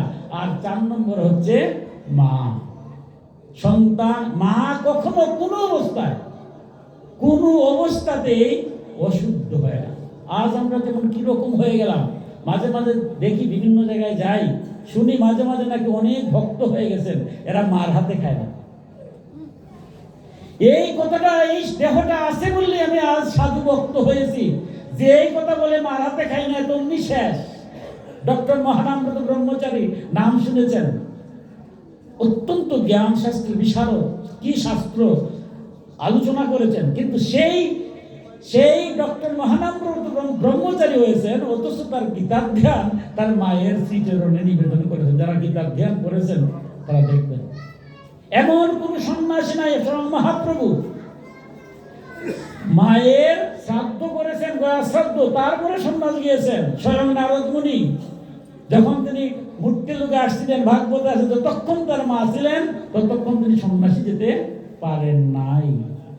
তাই কোন অবস্থায় আমরা যেন মা বাবা থেকে বিচ্যুত হই না। আমরা শেষ 2টা কাজ বলছি, একটা হলো ভগবানের জল তুলছি, দ্বিতীয় মা বাবার সেবা, আর তৃতীয় হচ্ছে জগৎ কল্যাণ। আপনার দেহ, মন এবং বাক্য, এই 3টা দিয়া জগতের যাতে কল্যাণ হয়। আমার একটা কথার দ্বারা হয়তো মঙ্গল হতে পারে, আপনার একটা কথার দ্বারা জগতের মঙ্গল হতে পারে। এই দেহ দিয়া পরিশ্রম করলে জগতের মঙ্গল হতে পারে। দেহ, মন এবং বাক্য দিয়া কাউকে যেন আমরা কখনো আঘাত করি না।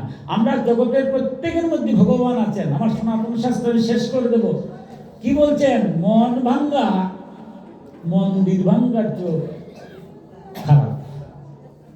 ভাগবতের কথা, আমার কথা না।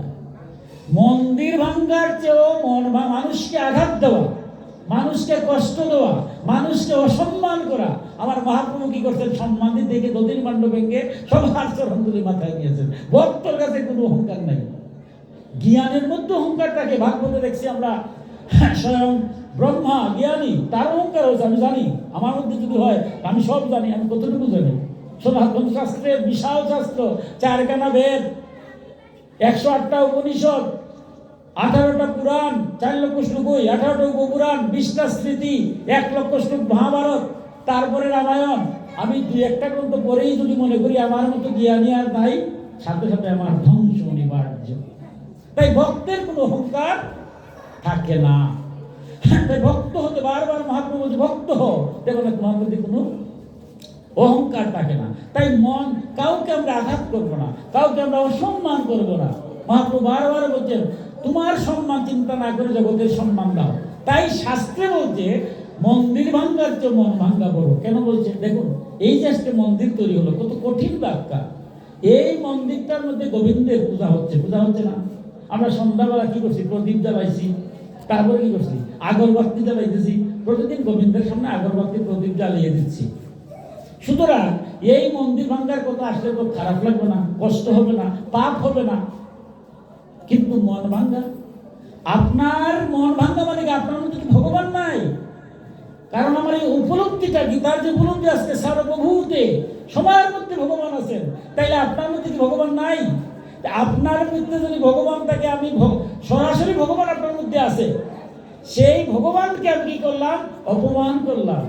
দেহ শক্তি দিয়া, মনটা যদি আমরা ভেঙে ফেলি, ভগবান বলছেন আমি যার দেহের মধ্যে বিরাজ করছি, সেই দেহকে কেউ যদি মন বাক্য দিয়ে অপমান করে, তার ধ্বংস অনিবার্য। আমরা দেখেছি দ্রৌপদীর বস্ত্রহরণে, দ্রৌপদীর বস্ত্রহরণ করে নাই, ধ্বংস অনিবার্য, কুরুক্ষেত্র যুদ্ধ হয়েছে। তাই শেষমেশ যে কথাটা, কাউকে আমরা আঘাত দেব না, কারো নিন্দা করব না, কারো অর্থাৎ আত্মসমালোচনা করব, আত্মবিশ্লেষণের মাধ্যমে আত্মশুদ্ধি করব, জগতের কল্যাণের জন্য আমার যার যার অবস্থান থেকে সমস্ত কর্ম করব, আর জগৎ কল্যাণে আমার অর্থ যেটুকু পারি আমার সামান্য অর্থ জগতের কল্যাণে ব্যয় করবো। আমার দেহটা একটু, এই যে অনুষ্ঠান হচ্ছে, কেউ হয়তো অর্থ দিচ্ছে, কেউ দৈহিক শ্রম দিচ্ছে, সবই তো গোবিন্দ দেখতেছে, কেউ হয়তো বাক্য দিয়ে বলতেছে। বলছে এই অর্জুন, যারা এইরকম ভাবে নিজের করে বলছে এই মৃত্যুরূপ এই সংসার থেকে আমি উদ্ধারকারী হই, এ অর্জুন এ বিষয়ে কোনো সংশয় নাই। শেষ কথা আমি আর যাবো না। বলছেন এইভাবে যারা করে অর্জুন, এই বিষয়ে কোনো সংশয় করো না, কিন্তু ঝামেলা আবার বাঁধে গেল। শব্দটা দেখো কত প্রচুর। অর্জুনকে বলছেন আমি যে এখন যার কথা বলছি, এইভাবে যারা চলে ইহকালেও শান্তি হবে আর পরকাল আমাকেই পাবে, এই বিষয়ে কোনো সন্দেহ নাই। সন্দেহ মানে কি? এই যে কথাগুলো বলতেন এগুলো কি ঠিক না? ঠিক না, এইরকম সন্দেহ। অর্জুনকে বলতেন সন্দেহ করো না। দেখুন অর্জুন তো পরম ভক্ত, কিন্তু এই যে গল্প, এই যে ভাগবতের গীতার যে কথাগুলা, সেখানে পুরাণগুলোতে গিয়ে কিভাবে গল্প বলতে, আমি একটা পুরাণের গল্প বলেই আমার বক্তব্য গল্পের বুদ্ধি শেষ করে 5 মিনিট নিচ্ছি। এই যে বলতে সন্দেহ করা যাবে না। অর্জুন কি বলছেন? আমি যা কথা বলছি, দেখুন গীতা পড়লে, গীতা শুনলে স্বর্গে যদি যাওয়া যেত, তাইলে তো অর্জুন ভগবানের মুখ থেকে গীতা শুনেছেন। গীতা যখন শেষ হলো, অর্জুন বলতে পারতেন যে ভগবান তুমি নিজে আমারে গীতা শুনাইছো, আর চিন্তা নাই, এবার আমি স্বর্গে চলে যাবো, বলতে পারতেন না? কিন্তু এটা কি হয়েছে? গীতায় বলছে ন্যায় সত্য ধর্মের জন্য তুমি যুদ্ধ করতে হবে। যুদ্ধ কি হয় নাই? কুরুক্ষেত্র যুদ্ধ। অর্জুন যদি যুদ্ধ না করতেন তাহলে গীতা শুনে কোনো লাভ ছিল? তাইলে গীতায় যা বলছিল দর্শন, এই গীতা অনুসারে আমরা কাজ করতে হবে। গীতা পড়ছি, গীতা শুনছি হবে না। গীতায় যা বলছে তা নিজের জীবনে বাস্তবায়ন করবেন, তবেই আপনি ইহকালে শান্তি, পরকালে মুক্তি হবে, বিষয়ে কোনো সংশয় নাই। এবার অর্জুনের সেই গল্পটা, কুরুক্ষেত্র যুদ্ধ শেষ হয়েছে, অর্জুন এবার মনে মনে সংশয় তো বুঝতেই পারছেন যে আয় হায় রে, অনেক রক্তক্ষয় তো ঘটলো। যদিও ভগবান শ্রীকৃষ্ণ আমাকে বলছেন ন্যায় সত্য ধর্মের জন্য এই যুদ্ধটা করতে হয়, কারণ দুর্যোধনের মতো যারা ন্যায় নির্যাতন করে, দ্রৌপদীর বস্ত্রহরণ করে, অন্যায় অবিচারে লিপ্ত, তাদেরকে দুষ্টদেরকে হত্যা না করা হয়, দুষ্টদের দমন না করা হয়, নাকি এই জগৎটা সুন্দর হয়? ঠিক আছে, সবটা করছি, কিন্তু তারপরে তো রক্তক্ষয় ঘটেছে, এটা তো অনেক পাপ হয়েছে। এই চিন্তা করতে ভগবান কি নাকি এত সুদা যে অর্জুন ভগবানের প্রিয় সখা, যে গীতা অর্জুনের মাধ্যমে আসছে, সেই অর্জুনও ভগবানকে চিনতে পারছেন না। অত শুধু আমি চিনা ভগবানকে, মনে মনে ভাবছেন ভগবান তুমি যাই বলো, তুমি আমার সখা, পাপ তোমার হয়েছে, তোমার কারণে যুদ্ধ করছি, আর আমার তো পাপ হয়েছি, অতএব দুইজনে মিলে গঙ্গা স্নান করি। তাই এই উদ্দেশ্য নিয়ে এবার ভগবানকে বলছে ভগবান তুমি তো আমার সখা, যাই বলো না কেন, যেটা ইচ্ছেই বলো না কেন, ওই যে সব শুনলাম না, তোমারও পাপ হয়েছে আমারও পাপ হয়েছে, চলো দুইজনে গিয়া গঙ্গা স্নান করি। এবার ভগবান বলছে দেখো তোমার সারথি তো আমি, হ্যাঁ, অতএব তুমি যখন বলবো তখন আরেকটা রথ নিয়ে যাবো, অসুবিধা নাই, চলো গঙ্গায় স্নান করি, তোমারও পাপ মুক্ত হলো আমারও পাপ মুক্ত হলো। এবার দুইজন মিলে গঙ্গায় গিয়েছেন, সন্ধ্যা হয়ে গেছে। গঙ্গায় যারা আপনারা গিয়েছেন দেখবেন এখনো গঙ্গাতে, কাশীতে তো স্বয়ং শিব থাকেন, বলছেন স্বয়ং সদাশিব কাশীতে বলছেন আমি নিজে থাকি, কারণ মৃতদেহের মধ্যে এই যে তারক ব্রহ্ম নাম, সময় নাই, ভগবান যদি কৃপা করে আগামী বছর করবো, যে তারক ব্রহ্ম নাম, শিব বলছেন আমি কলিকালে মৃত ব্যক্তির কর্ণে আমি তারক ব্রহ্ম হরে কৃষ্ণ কৃষ্ণ কৃষ্ণ হরে হরে, হরে রাম রাম রাম হরে হরে, এই নাম দেওয়ার সাথে সাথে সে মুক্তি হবে। তাই এখনো ভারতে দেখবেন প্রচুর রাজ্য থেকে লাশ নিয়ে আসছে আর কাশীতে দাহ হচ্ছে, বিভিন্ন ঘাট আছে সেই ঘাটে। যখন অর্জুন গিয়েছেন, সন্ধ্যা হয়ে গেছে, অর্জুনকে বলছেন কৃষ্ণ যে দেখো আজ পূর্ণিমা রাত্রি কত মধুর লাগতেছে, হ্যাঁ, তাহলে আমি গঙ্গাটা তো দেখে আসি, তুমি একটু থাকো এখানে বলে ভগবান চলে গেছেন গঙ্গা দর্শনে। অর্জুন রথের মধ্যে বসে আছেন, হঠাৎ দেখেন দুইটা লোক হরিবোল বলে একটা মৃতদেহ নিয়ে আসছে, দাহ করবে। এসে একজনকে আরেকজনকে বলছে ভাই আগুন নিয়ে আসছো, যে না আগুন তো আনে নাই। তাহলে কিভাবে হবে, তো বসো আমি নিয়ে আসি। বলে বাবারে এই মৃতদেহ সন্ধ্যা হয়ে গেছে, রাত্রিবেলা এই মৃতদেহ বসে থাকবো? আরে তুমি বসো, লাইন কেন বসবো? বাধ্য, যে মারা গেছে তো গেছেই, তাক যা হবার হবে দুইজনই যে, এই বললে দুইজন চলে গেছে। অর্জুন মনে মনে ভাবতেছে, হায় রে সংসার, জীবিত থাকতে কত মায়া। এবার যে দুইজনই চলে গেলে এখন তো শিয়ালে ধরুন মৃত মাংস খাবে, কুকুর শিকারে টেনে টেনে খাবে, তা কি হলো? এই কি সংসার? যতক্ষণ জীবিত ততক্ষণই মায়া, মরার পরার মায়া নাই।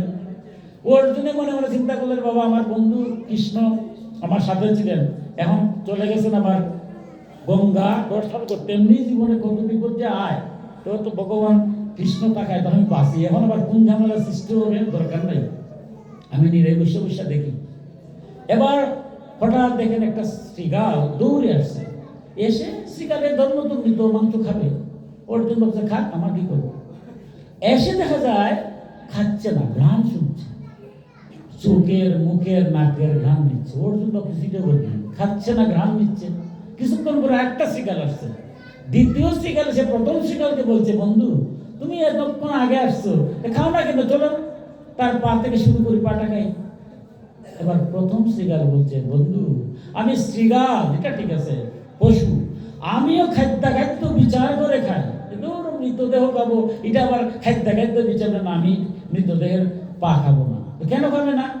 জগতে যার পা নাই সে বুঝে পাবের মর্মার্থ। এই লোকটা সারাটা জীবন ভালো পা ছিল, কত জায়গায় গেছে, কিন্তু তার জীবনে কিন্তু মন্দিরে গিয়া ভগবানকে দেখে নাই, কোন ভক্ত দর্শন করে নাই। সুতরাং এই পা দিয়া আমি খাবো না। বাদ দাও, তাহলে হাতটা খাই না। হাত যার নাই সে বুঝি, এই সংসারে যারা হাত পেয়েছে গোবিন্দের অনাদি কৃপা, সে সব কাজ করলো, কিন্তু জীবনে একটা ফুল আইন না, তুলসী পাতা আইন না, গোবিন্দরে দিল না।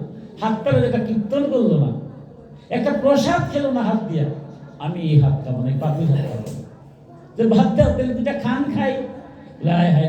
কান, যারা কানে শুনে না বুঝে, গোবিন্দ কৃপা করে কানটা খোলা রাখছে, তার জীবনে কত শুনছে, কিন্তু গোবিন্দের নাম জীবনও তার সময় হয়ে নাই। কত এই পাপির কান আমি খাবো না, বলছে তার মহাসংকট। দুটা চোখ খাই, যে না চোখও খাবো না। কেন? যারা অন্ধ এরা বুঝে। আবার তোমার চোখ থেকে যদি অন্ধ হয়ে যায়, এই যে আমি চাইতেছি, হঠাৎ করে যদি বন্ধ হয়ে যায়, চোখ কেউ বুঝতে পারবে ভগবান ছাড়া? চোখ দিয়ে সব দেখলো, তার জীবনে কিন্তু গোবিন্দ দর্শন হলো না, একটা মন্দিরে যায় নাই, একটা ভক্ত দর্শন করে নাই। সুতরাং এই চোখ খাবো না। দ্বিতীয় শিকারে তো মহাসংকটের মধ্যে, বাদ দাও, তার মুখটা খাই না। যে কথা বলতে পারে না আর যে কথা বলতে পারে, কত পার্থক্য। গোবিন্দ তাকে কৃপা করেছে, সারাটা জীবন কথাই বললো, কিন্তু গোবিন্দের নাম নেওয়ার বেলায় একটা দিন নিল না। সব খাবার খাইলো, একবার গোবিন্দর নাম নিয়ে একটু প্রসাদ খাইল না, অতএব মুখ খাবো না। দ্বিতীয় শ্রীগাল ভাবতেছে তো মহাসংকট। হঠাৎ চাইছে, চাইয়া দেখে রথের মধ্যে একজন, কয় বাদ দাও, মৃতদেহ বাদ দাও, ওই দেখো রথের মধ্যে একজন জীবিত আছে, চলো দুইজনে মিললে ধরে খাই। এবার অর্জুন ভাবছে, হায় রে কৃষ্ণ, যখন আমার মতো হতো, এই যে গীতার কথাগুলো যখন পুরাণে গেছে, কি মধুর হয়ে ব্যাখ্যা করছে। আমার মতো হতো, ভালো যখন সময় হয় ভগবানকে ডাকার সময় হয় না, আর মন্দ হইলে ভগবানকে কত গালি দিই, যে ভগবান আমার দেখলা না। অর্জুন গালি দিচ্ছে ওর কৃষ্ণকে, যে তুমি আমার সুখা, এখন তুমি আমার বিপদ, তুমি চলে গেছো গঙ্গা দর্শনে, দুই শ্রীগাল আসতেছে আমার খাওয়ার জন্য। আমি কত বড় শক্তিধর, হ্যাঁ, ব্রহ্মাস্ত্র আমার ছিল। এখন এই শ্রীগাল দুইটার লোকে যদি যুদ্ধ করি, জগতে বলবে অর্জুন বাঁচার লেগে শিয়ালের লোকে যুদ্ধ করছে, আর যুদ্ধ করি না টেনে এসে কেড়ে ফেলবে। কৃষ্ণ হন যে তুমি তারটা তোদের একটা বুদ্ধি দিলে, আমি কি করবো বলে তিনি একদম কৃষ্ণ শুদ্ধ গোষ্ঠী উদ্ধার করে। তো এর মধ্যে দ্বিতীয় শ্রীগালকে বলতে প্রথম শ্রীগাল, তুই কার কথা বলছিস? ওই রথের মধ্যে মূর্খটা। কি বলবে মূর্খ, স্বাভাবিক। অর্জুনের এবার কৃষ্ণরে গালি গালাজ বাদ, এবার একে তর্জন গর্জন করে মনে মনে বলছে, আশ্চর্য, একটা অধম শ্রীগাল, সে বলতেছে আমার এক মূর্খ। আমি যদি জন্ম না নিতাম, বেটা শ্রীগাল তুমি কি জানো, তাহলে গীতা নি পাইতো কেউ জগতে? এটা তো ঠিক কথা।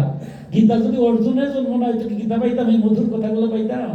তা আমি ভগবানকে দেখছি, ঠিক কথা, একাদশ অধ্যায়ে। আর কেউ দেখছে? ভগবান অর্জুনকে বলছেন, যারা তপস্যা দান কর্ম কইরা ওইভাবে তুমি যেভাবে দেখছো, এই জগতে কেউ আমার দেখা নাই। দিব্য চক্ষু দিয়া বিশ্ব ব্রহ্মাণ্ড গগ্রাসে কে ফেলছেন। অর্জুন দেখে ভয় পেয়ে বলতে তোমার সে মুরলীবাসী দেখো। অর্জুন মনে মনে ভাবতেছে আমি দেখছি কৃষ্ণ কিরকম, বিশ্ব ব্রহ্মাণ্ডের অধিপতি, সমস্ত দেবতারা, সমস্ত কিছু তার একজন একমেই দ্বিতীয় দেখেছি আমি, আর কেউ দেখছে জগতে? আর আমারই বলতেছে আমি নাকি মূর্খ। খুব রাগ হয়েছে। এবার প্রথম শ্রীগালকে দ্বিতীয় শ্রীগাল বলছে তুমি কি এটা চিনো যে রথের মধ্যে? হ্যাঁ চিনি। কে? এ তো অর্জুন। তখন দ্বিতীয় শ্রীগাল বলছে অর্জুন কে? সেই গীতার অর্জুন? হ্যাঁ। সর্বনাশ, যে ভগবান কৃপা করে তাকে গীতা দান করেছেন, যে অর্জুন বিশ্ব ব্রহ্মাণ্ডের কেউ দেখে নাই, সে দিব্য দৃষ্টিতে ভগবানকে দেখলো, তারে তুমি বলতেছো মূর্খ। এবার অর্জুন খুশি হয়েছে যে তাই এবার তো আমার কথাটা বলছে। এবার দেখি প্রথম শিকার কিটা বলে। এবার প্রথম শিকার বলছে বন্ধুরে এই মূর্খটার কথা কি বলবো। 18টা অধ্যায়, একটা অধ্যায় একটু কত শেষ হয়ে যায়, একটা শেষ হয়েছে আরেকটা প্রশ্ন করে দিছে। এই করতে করতে সারা সনাতন শাস্ত্রের যা আছে সর্বোপনিষদ আবদ্ধ, কারণ একটা করলে তো আর শেষ হতো না। এই 18টা অধ্যায়ের শাস্ত্রটুকের মধ্য দিয়ে আস্থা সনাতন ধর্মটা রেখে নিয়ে আসছে। 4টা বেদ, 18টা পুরাণ, 108টা উপনিষদ, আর এই যে মহাভারত গীত, সমস্ত সার নিয়ে আসছে সে এমন ব্যক্তি। 18টা অধ্যায় দিয়া সমস্ত সনাতন শাস্ত্রে একীভূত করছে। সে একাদশ অধ্যায়ে গিয়ে তারপরে সন্দেহ প্রকাশ করছে যে আসলে আমি যার সাথে কথা বলতেছি উনি ভগবান। সন্দেহ হয়েছে, ভগবান কৃপা করে তারে দেখিয়ে দিয়েছেন। একাদশ অধ্যায় দর্শন হলো না, এখানে তো গীতা শেষ হওয়ার কথা ছিল, কিন্তু তারপরও গীতা শেষ হয় নাই। সে আরো অনেক প্রশ্ন করতে করতে 18 অধ্যায়ে গিয়ে বলছে ভগবান তুমি যখন আমারে বলো আমার সব ঠিক আছে, তোমার মুখটা বন্ধ, আমার চঞ্চল মন আর স্থির না, এখন আমি কি করতে পারবো? দেখুন এই যে আনকন্ডিশনাল সারেন্ডার, ভগবান লাভ করে কিন্তু সোজা।